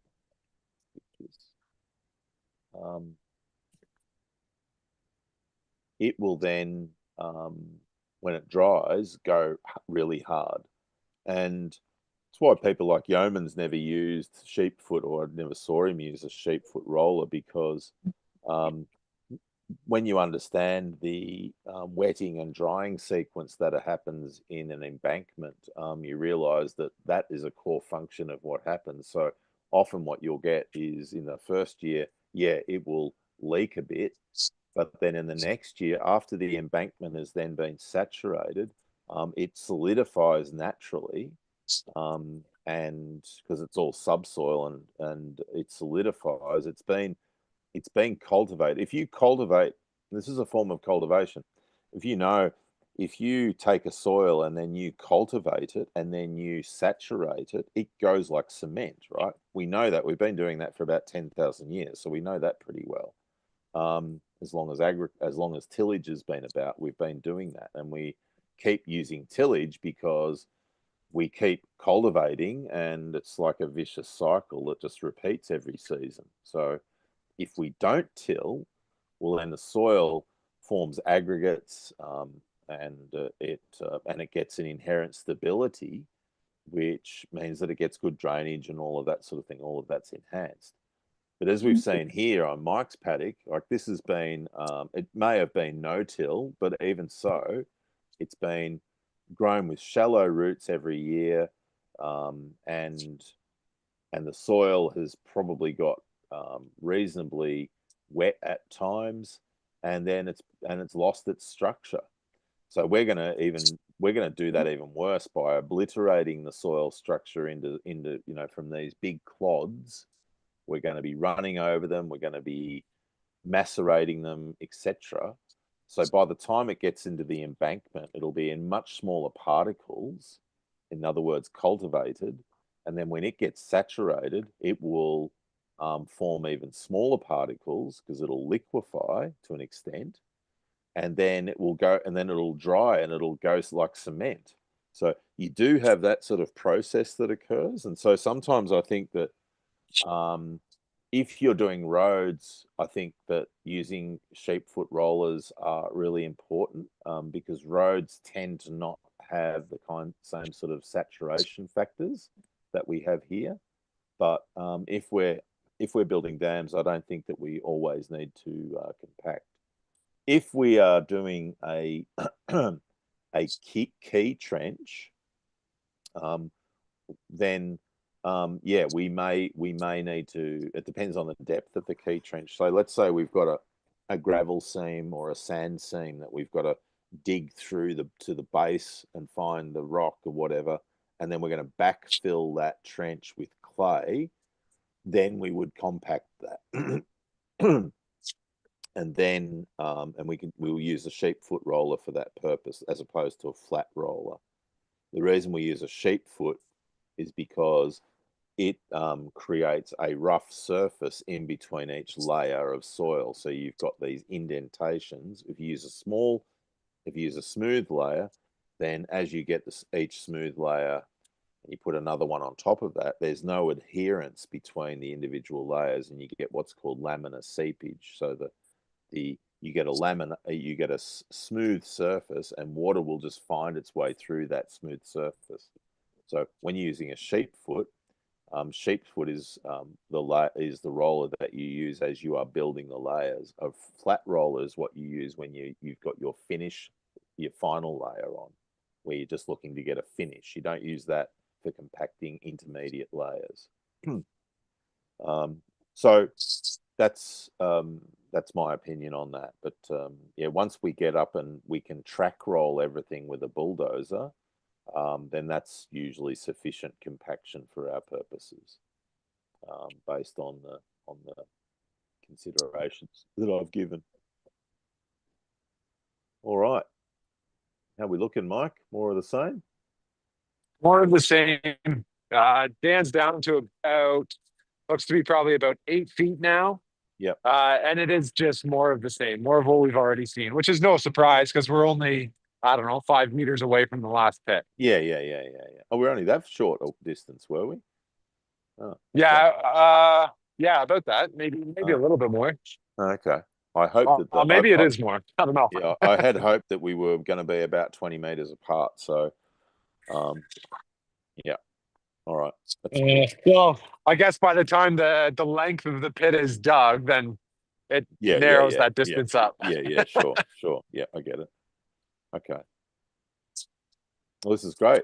I was kind of anticipating, based on what you were saying, I thought, oh, we'll go down a meter and then you'll hear that horrible sound of steel on rock. Yeah, and I mean that's been the story of our development so far. Really, we had to trench in a electrical line, and we hit rock at 18 inches. We had to break some rock apart to get the power line in the ground deep enough. We've had to bolt fence posts to rock just because we couldn't get anything in further than 6 inches. So yeah, well, yeah, fun times. Well, this is where as I've put in the design last night with Georgie, looking to put the piles of burden, because we do have over 3,000 cubic meters. Well, the initial design had over 3,000 cubic meters of excess material. It may be that, based on these things that you've just talked about, that you may want to consider stockpiling some of this material because it is excellent clean fill. right. If it's, if you've got building sites that you want to elevate, or roads that you want to elevate, or those sorts of things, then that's a natural use of this material.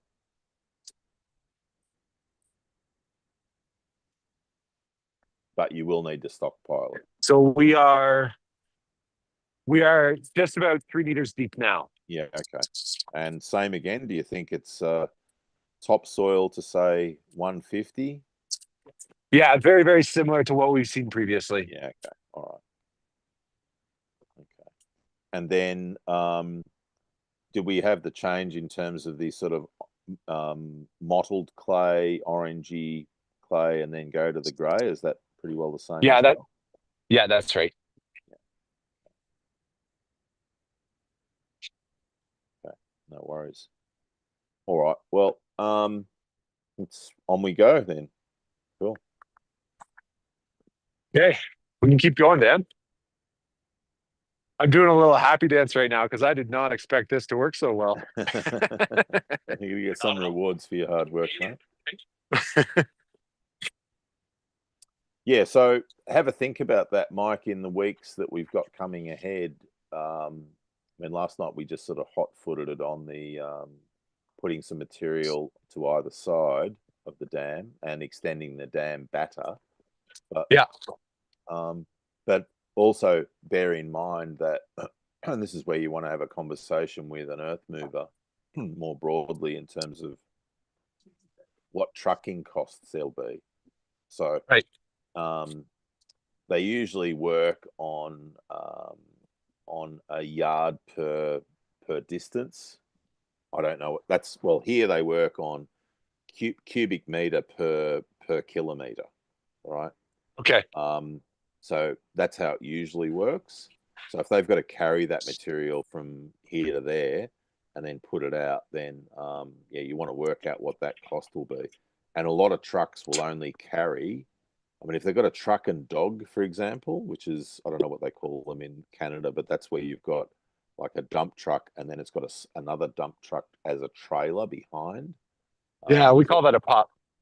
A pup. Yeah, we call it a truck and dog. So yours is truck and pup, right? Okay. Anyways, same dog, different generation. Yeah, that's right. Yeah, but you'll need to work out what the volumes go, because this, like I said, the whole water game, and this is part of that, an earth moving game it's a game of volume. So if you know what your volumes are, then you know what your costs of cutting and carrying the volume is, then you can start to project what costs are going to come ahead of you. Darren, quick question. So we were talking about building a ditch and embankment through the whole field, kind of on a north-south line. Would we be able to just create an embankment with the extra fill, and perhaps it wouldn't be as effective as digging a ditch as well? But then we still have an embankment, and we direct water to Sure. the Yeah, dam. no, absolutely. So if you think about that, well, the question then would be, how often do you get runoff events that you think that I'll call it an interceptor bank, that bank would divert water?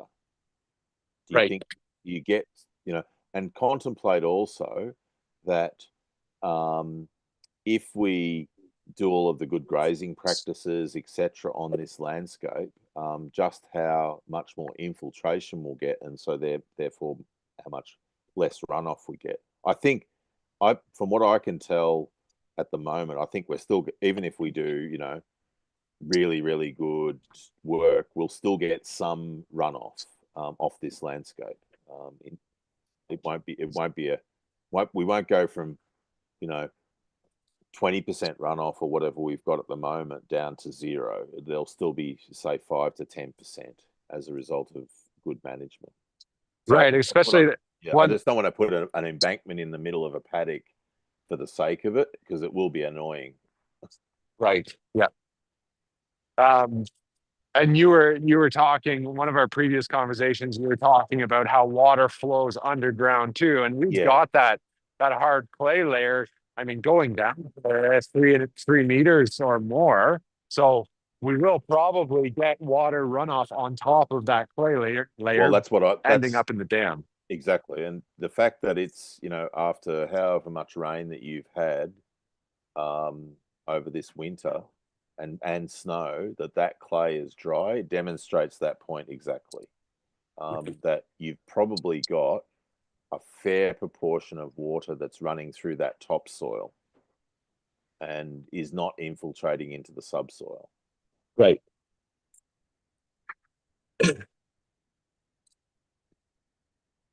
Yeah, this is cool. So strong chances are that if we put a hole in the ground that's in a low spot, then water will go to it and will stay for some time. Yes, that's right. that's the current supposition. And yeah, I don't know if it shows up on this view, but basically this whole field here is a gentle, say, 1.5% grade down to this point. Yeah, exactly. Yeah. And we can enhance that. So when we were looking at a few weeks ago, a design where I put sort of alley farming in, and we were going north-south, all of those rows, if we went on that orientation, which I think I would still, if we're going to do that, all of those rows are going to divert water to this point, to this dam. Right. So if we've got any excess in terms of runoff. So yeah, I feel good about the prospects,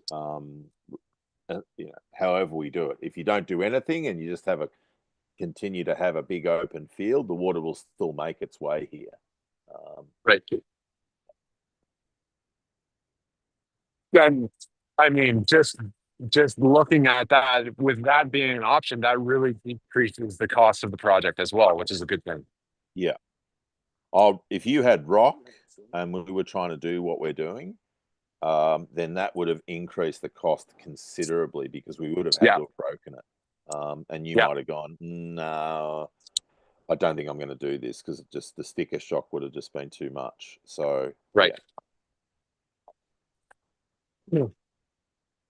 And quite literally every other project we've done on this farm has involved some form of breaking through rock. We dug in a natural gas line on the farm a few years back, and it was the same story. We hit rock at 14 inches and had to get another 4 inches.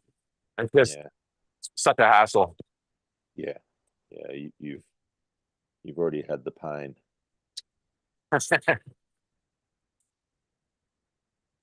But you're right. So with all the other projects so far, we've been able to find workarounds, or the added cost hasn't been prohibitive. But if we hit rock here at 4 feet, I would have just said, hey, let's just drill a well and filter the water for the market garden. Exactly. That would have been what I would have said too, if you had well water and it was available. I know, well, just for other people listening, the background on that was that Mike and I had a conversation about the sources of water. And in Mike's district, there are quite a few people who are using the groundwater. And we felt that that may well increase. And if that increases, as well as precipitation being a bit weird, then that could put his own water supply at risk. So that was part of the determination to look at doing ponds. Now, it was very curious to me that ponds are not common in this district, and that's always a little bit of a red flag. But then again, ponds culturally as a water supply across, especially the northern parts of the United States and Canada, are not super common. People have them more for recreational purposes or soil conservation purposes, as opposed to being an integrated part of their water supply. Yeah, that's exactly it. Most people, it's culturally well water users or other types or bore water users. So, yeah. Yeah, so here, like a swimming pond is almost more common than an irrigation pond, for example. Yeah. We do see ponds dug for emergency water sources for confined livestock operations. Yeah. Where they have still a well that produces whatever 20 gallons a minute or something like that. Yeah. And then they dig a pond just as an emergency water Yeah. source. Yeah. Or an effluent pond. Or that. Or that. Yeah. All right. So now it's test hole 7, again going down to about 3 meters or 3.5 meters. No worries. Well, I'm going to type up, unless others have got some questions or comments or anything, I'm just going to type up the test results in the chat. I've written them in my book. 200 mm is topsoil.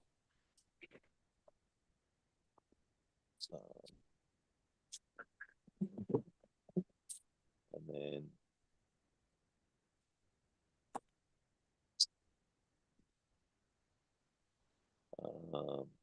medium clay, medium grey clay,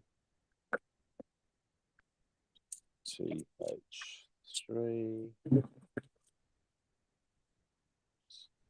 to 200, topsoil.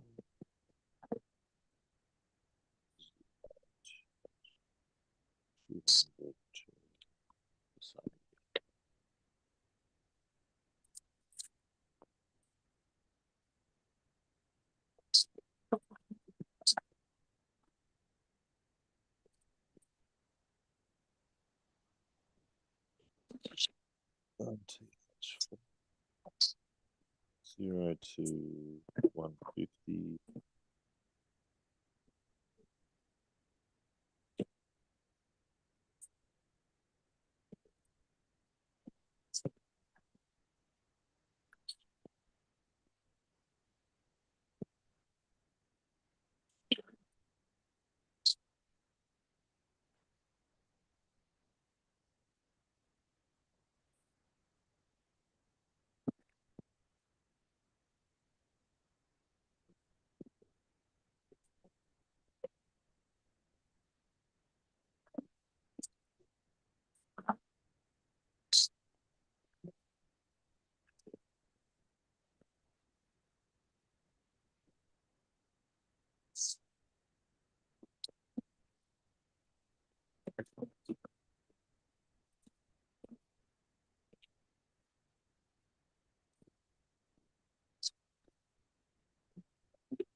How's it looking, mate? Anything eventful on the short horizon? Not yet. No, it's so hard down there that the excavator's just sliding around all over the place as Yeah, Dan right. digs. Yeah, got it. Yeah. Thanks very much for joining us, Lennon. I appreciate it, mate. And hopefully we'll be able to, if you haven't dug your dam yet, we'll be able to do something similar for you as well at some stage. And yeah, we're I don't know, 4 feet. Yeah, about 4 feet down. And again, it's the same thing. It's really, Yeah. really dry, crumbly. Yeah. Okay.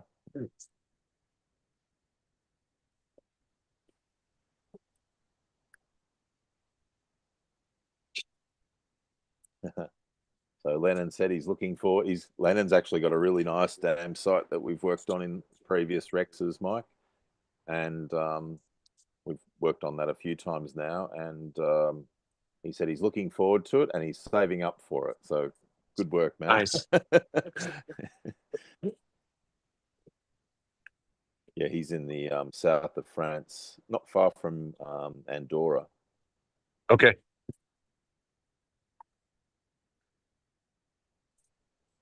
I find it really, just speaking on a personal level, I find it really exciting to be able to do this kind of development. Coming from a conventional agriculture background where the most exciting thing you can do is build a new barn to house another, whatever, 20,000 chickens. This is just an entirely different type of excitement. Yeah. No, yeah. I'm sorry to hear that you had to go through that. Yeah. Well, It's part of the experience, part of my story, you right? and the chickens. Yeah. Yeah, that's right. Well, in a month or so, or 2 months, the only chickens on this property will be outside. So Yeah, great. That's gonna be amazing. So how's the clay colors here? Have we got the same sort of yellow, orange, brown mottled clay, and then we get to the grey, or we haven't got to the grey yet? yeah, well, this stuff is quite gray. I don't know if the camera picks it up. Yeah, Yeah, you it can see is. it. So we haven't Almost bluish. So we haven't got the same layer of the mottled stuff in this one? Well, you can see, I'll go to the pit here. Yeah. And you can see the orange stuff is, so we've got topsoil and then orange stuff down. I don't know, probably about 1.5 feet again, and then the gray blue further down. Yeah, so it's the same again. Yeah, okay, cool. All right. We've got this one and one hole to go, and then we're done. That's right. We're down to about 6 feet, maybe Awesome. coming close to 2 meters right now. Yeah, sweet. All right. Okay.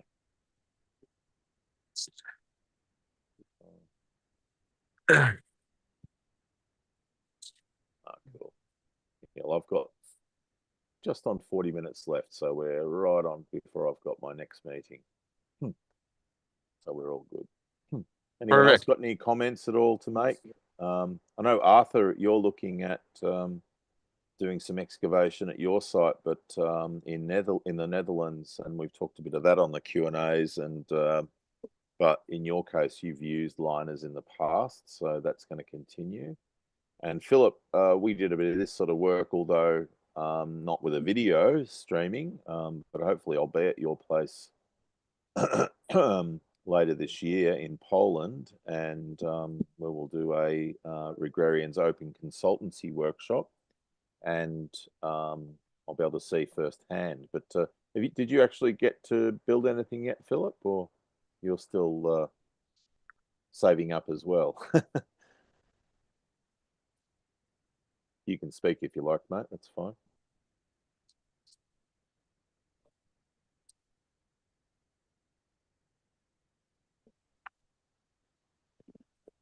Well, we haven't got Philip there yet. So anyway,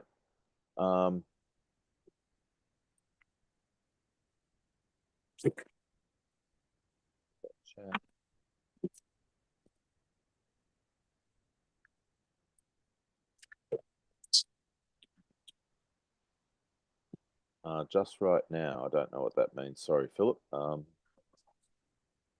You want to check in? or Arthur or Georgie or Greg, if you want to check in at all and ask any questions or provide any of your own commentary to what's going on or your own context for this sort of stuff, please feel free. How are you feeling about this at the moment, Georgie, from what you can see and what we've got ahead of us in terms of design? I feel very good. It looks like there are no issues. Yeah, it's good to not see any rock because Yeah, exactly. everything that No rock. everything that Mike was. I mean, that's why I sent him Belinda's geotechnical investigation, because I thought, well, it might give him a bit of hope that. Sorry, Georgie, you were Yeah, going to say?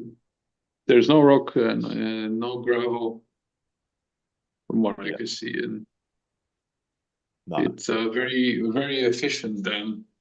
Yeah, I didn't calculate the efficiency, but it's certainly above a few 100%. Yeah, yeah. In terms of the storage ratio. Yes. Yeah. Yeah, well, I mean, the question will be now for Mike, I think, when we come back, when we work out what the cost will be, because the problem, I suppose the problem that we have cost-wise here, Mike, is material handling. We've got to, like, we could, Right. if this was in Australia, this dam would be dug out and there would be two big piles of soil on both sides. That's how it would conventionally be done. That's what we call a tank dam. It's basically a hole in the ground and you get these two massive piles of soil on either side, that just form this silt runoff surface. Some people will put a water tank on one of those, but most of the time they just sit like two breasts sort of popping up out of the landscape, and you see that everywhere in all over Australia, that Yeah. sort of dam. And That's not uncommon here. If someone does dig a pond, they just use the fill out of the pond to berm up around it. yeah, exactly. And it's not actually structural. So, Right. but that makes it relatively cheap because you don't actually need to go and compact that material. You just pile it up and it'll just naturally just sit there, right? Yeah. And you do have that choice with this. I mean, you don't have to have the embankment as we've done.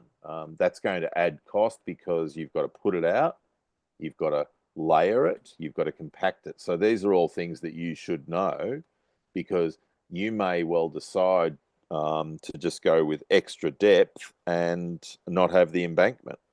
But then the Right. value of the embankment from an access point of view is there. So, you've got all of these things that you will have to weigh up in terms of the extra value that you would get from having an embankment, a proper embankment.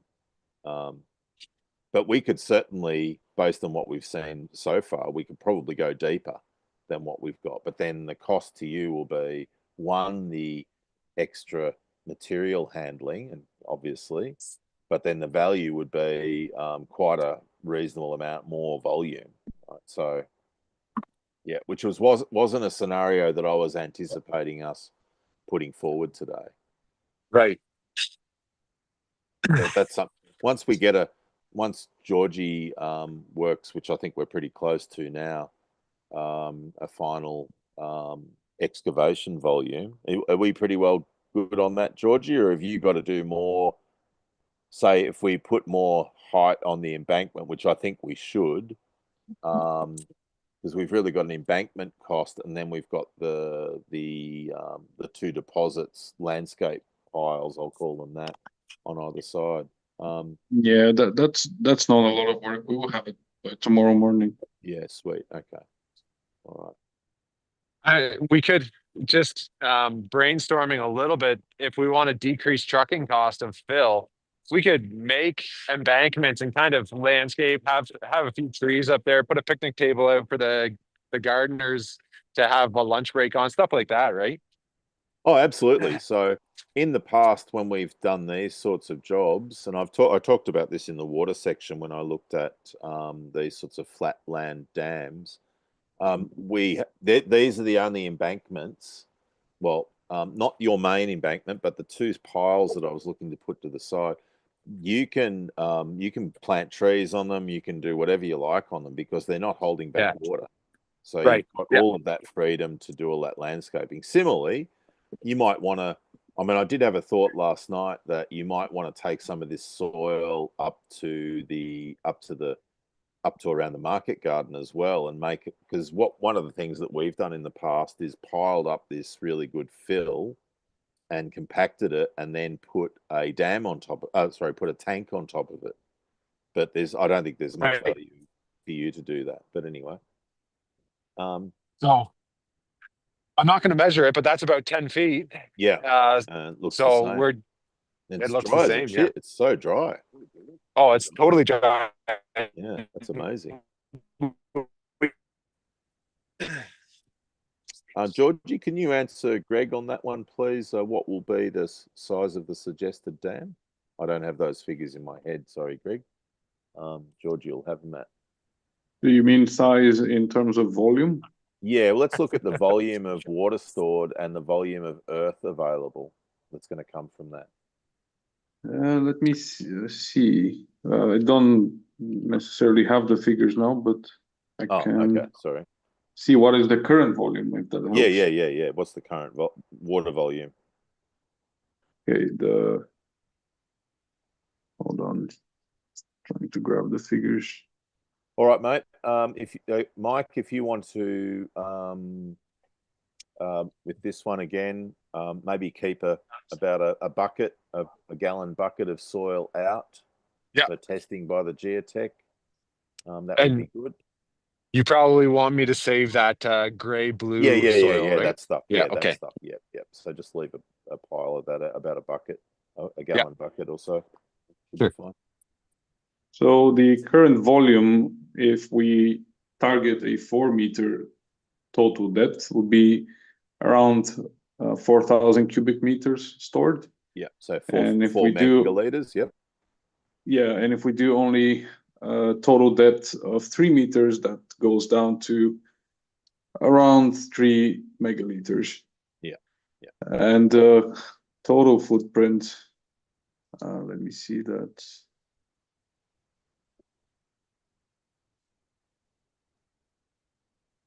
That will be around 2,300 square meters, something like that.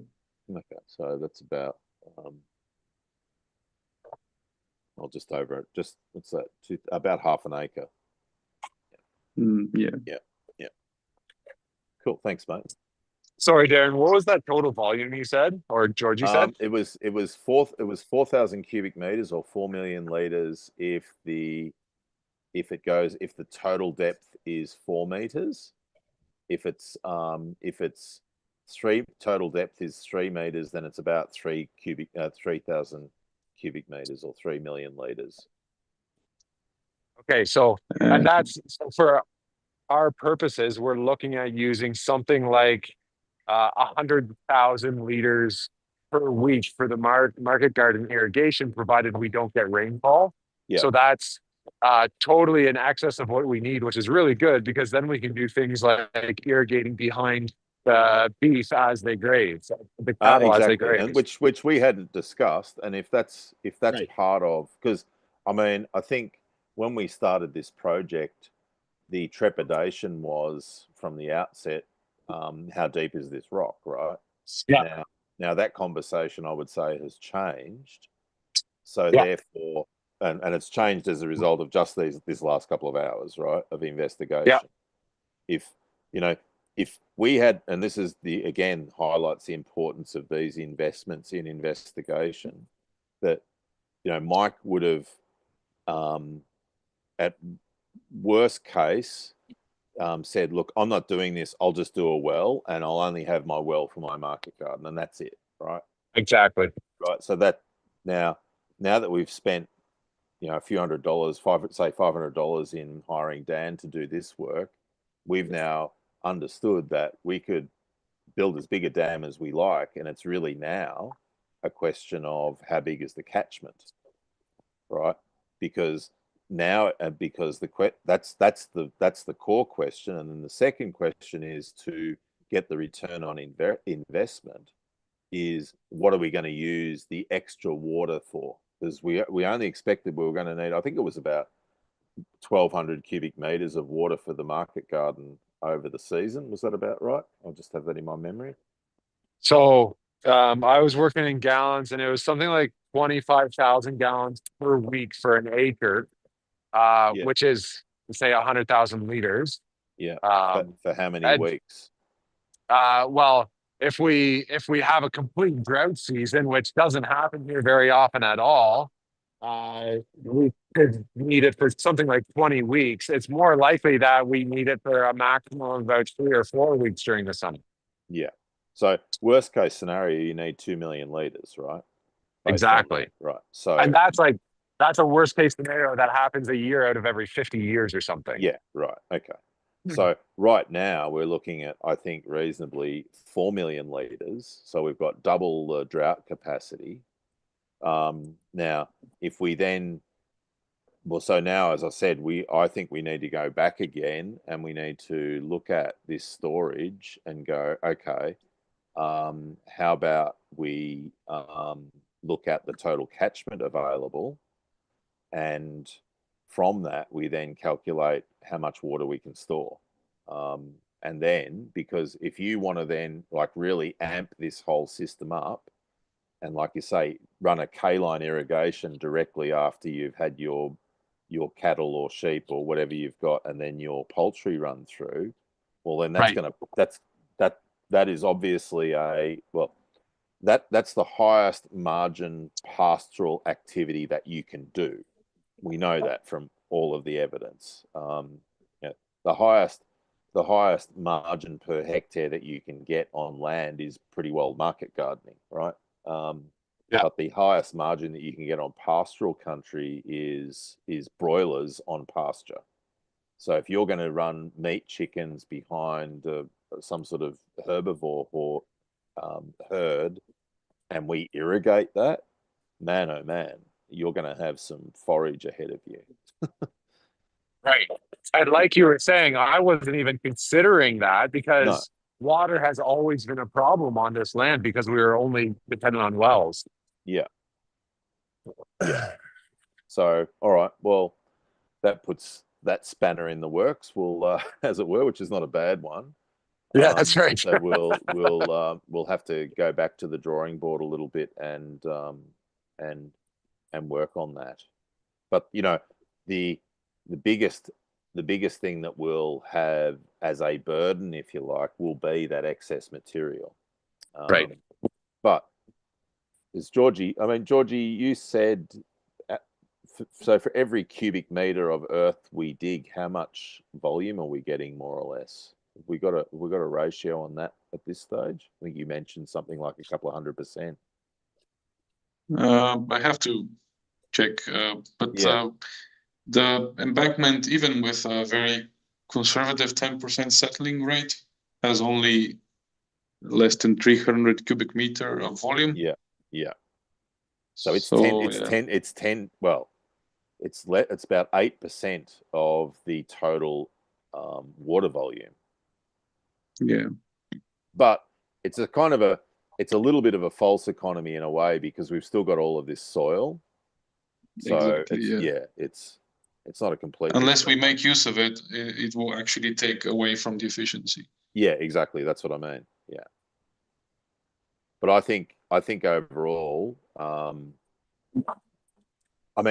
of the things that I would consider here, Mike, given the Arthur's suggesting, I think, quietly, that you could ship some of the clay to him in the Netherlands because he needs some clay. If he pays for the helicopter, I'll let him load up. There you go. But one of the this is where we have to get creative and think a bit more. You were talking about putting a berm out. One of the things that we might want to consider is actually putting a causeway, so an elevated road. Sure. Yeah. Which may also be to the market garden up along the top, that you might want to truck some of the material so you can elevate a road so you get all-weather access to the market garden. and then maybe another one which runs through the center. That's obviously going to be more expensive than dumping and shaping the clay right beside the shoreline of the dam. But it gives you these other outcomes which would be useful. Because it seems to me that you're going to have a fair portion of the year when you can't traffic the site. I mean, if you can't get across this site on a side-by-side, man, that's insane. Yeah, so that could be if we make something like 4 meter wide, it would end up being kind of an embankment, right? With just a flat top, and we could compact that and just have it as a road down to the dam. So we can access it, and if we have to do pump repairs, if we have to do whatever, then it's all good. Yeah, exactly. Well, even see one of the see at McIver Farm, we did a lot of this sort of work because they get seasonally wet like you do. You just cannot drive on the paddocks, and so we built a road network on the ridges such that we could have all-weather access. Because with pigs, you've got to bring feed to pigs pretty well every day. So that's the main operation.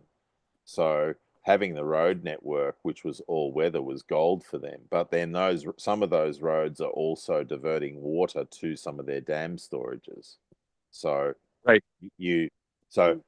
if we consider that say a central road is also going to be a catchment road, and ditto, we may well use the road that accesses the market garden directly on the western boundary. That also, unless of course you just want to use the main road that's out there, and go out on the main road and then come back in. I mean, that's obviously what you can do as well. Anyway, we've got a few things to contemplate. Greg's asked, any sense of the approximate estimated cost for excavation of the main dam? I don't have that yet, Greg, because I think we're going to need to talk to the earth mover. One will need to come up with a final figure of excavation, but I'll put it this way. The cost that I would run off for this would be, if we're using a bulldozer, would probably be in the order of $4 to $5 a cubic meter. I'm not going to say hours, because that's it'll be cost per cubic meter. The amount of hours it will take will depend on the size of the number of machines that are being used. We still got some questions on the cost side. Again, if I was here, and I was working with Graham Jennings, who I've worked with for 30 years, or 31 years this year, then I would know that answer. But earth moving costs all over the world vary enormously, as does the efficiency of operators. So, and their experience in doing these things. So we need to consider all of that before giving some sort of figure. All right. Last one, mate. Last one. I'm just bringing all the stuff together. Yep. We can take a look at our. Well, that one's. So that one has broken apart. Which one's that one? That was the first one, very first one. Oh, right. So that's test hole 1 in the spillway. Okay. Yep. And then this was second or third, and I think this one was from deeper down, and it's holding together pretty well. Yep. That's good.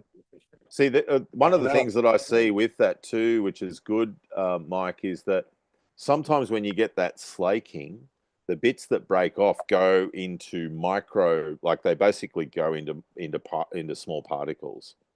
See, what you've got, from what I could tell, is that you've got they're slaking, but they're still slaking into aggregates. You're not getting a complete slaking into like a syrup, which is good. Yeah, you're right. So it's like you can still see there's some pretty. Yeah, they're still reasonable particles, and they're stable, and they haven't continued to slake. So yeah, that's good. I do have to say my phone battery's at 10%, so that's this okay, might. mate. That's okay. I think unless there's a giant surprise in this last hole, we've kind of got the info we need, anyways, right? I reckon we're good, man.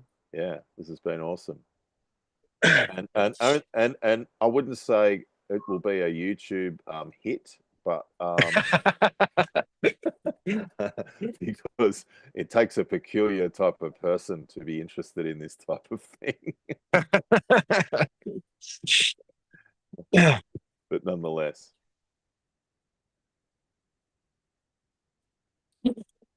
I was really hoping that this would be the video that makes this farm go viral. So. Oh yeah, right. There you go. That's to come, mate. That's to come. I get that sense. It's funny because the YouTube, just looked at the YouTube screen then, and it's really strange how it's not sharing. Like it's got significant latency, which we've never had before. And I might even just refresh it just to see what the heck's going on. Yeah, it's got all of this latency, and it's not showing the screen as it should. It's quite bizarre. Anyway, I'll have to work on that one because we want to do more of this sort of stuff. But yeah, anyway, I'll work it out. All right. Oops.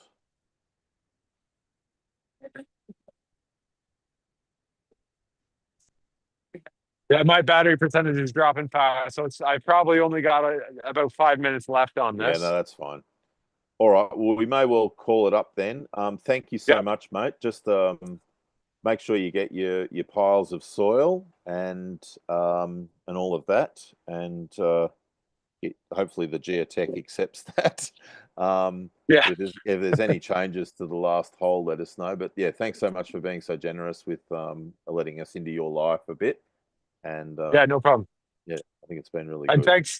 Thanks also for the help on this, Darren and Georgie. What I could do if people are interested is I could open up the farm group that we have on Regrarians, and then start posting costs and everything else there, so that people can follow this project if people are interested. Yeah, that's awesome, man. I appreciate you doing that. That's part of what we're trying to create at Regrarians. I mean, there's some stuff that we try and keep private, obviously, but a lot of it's not.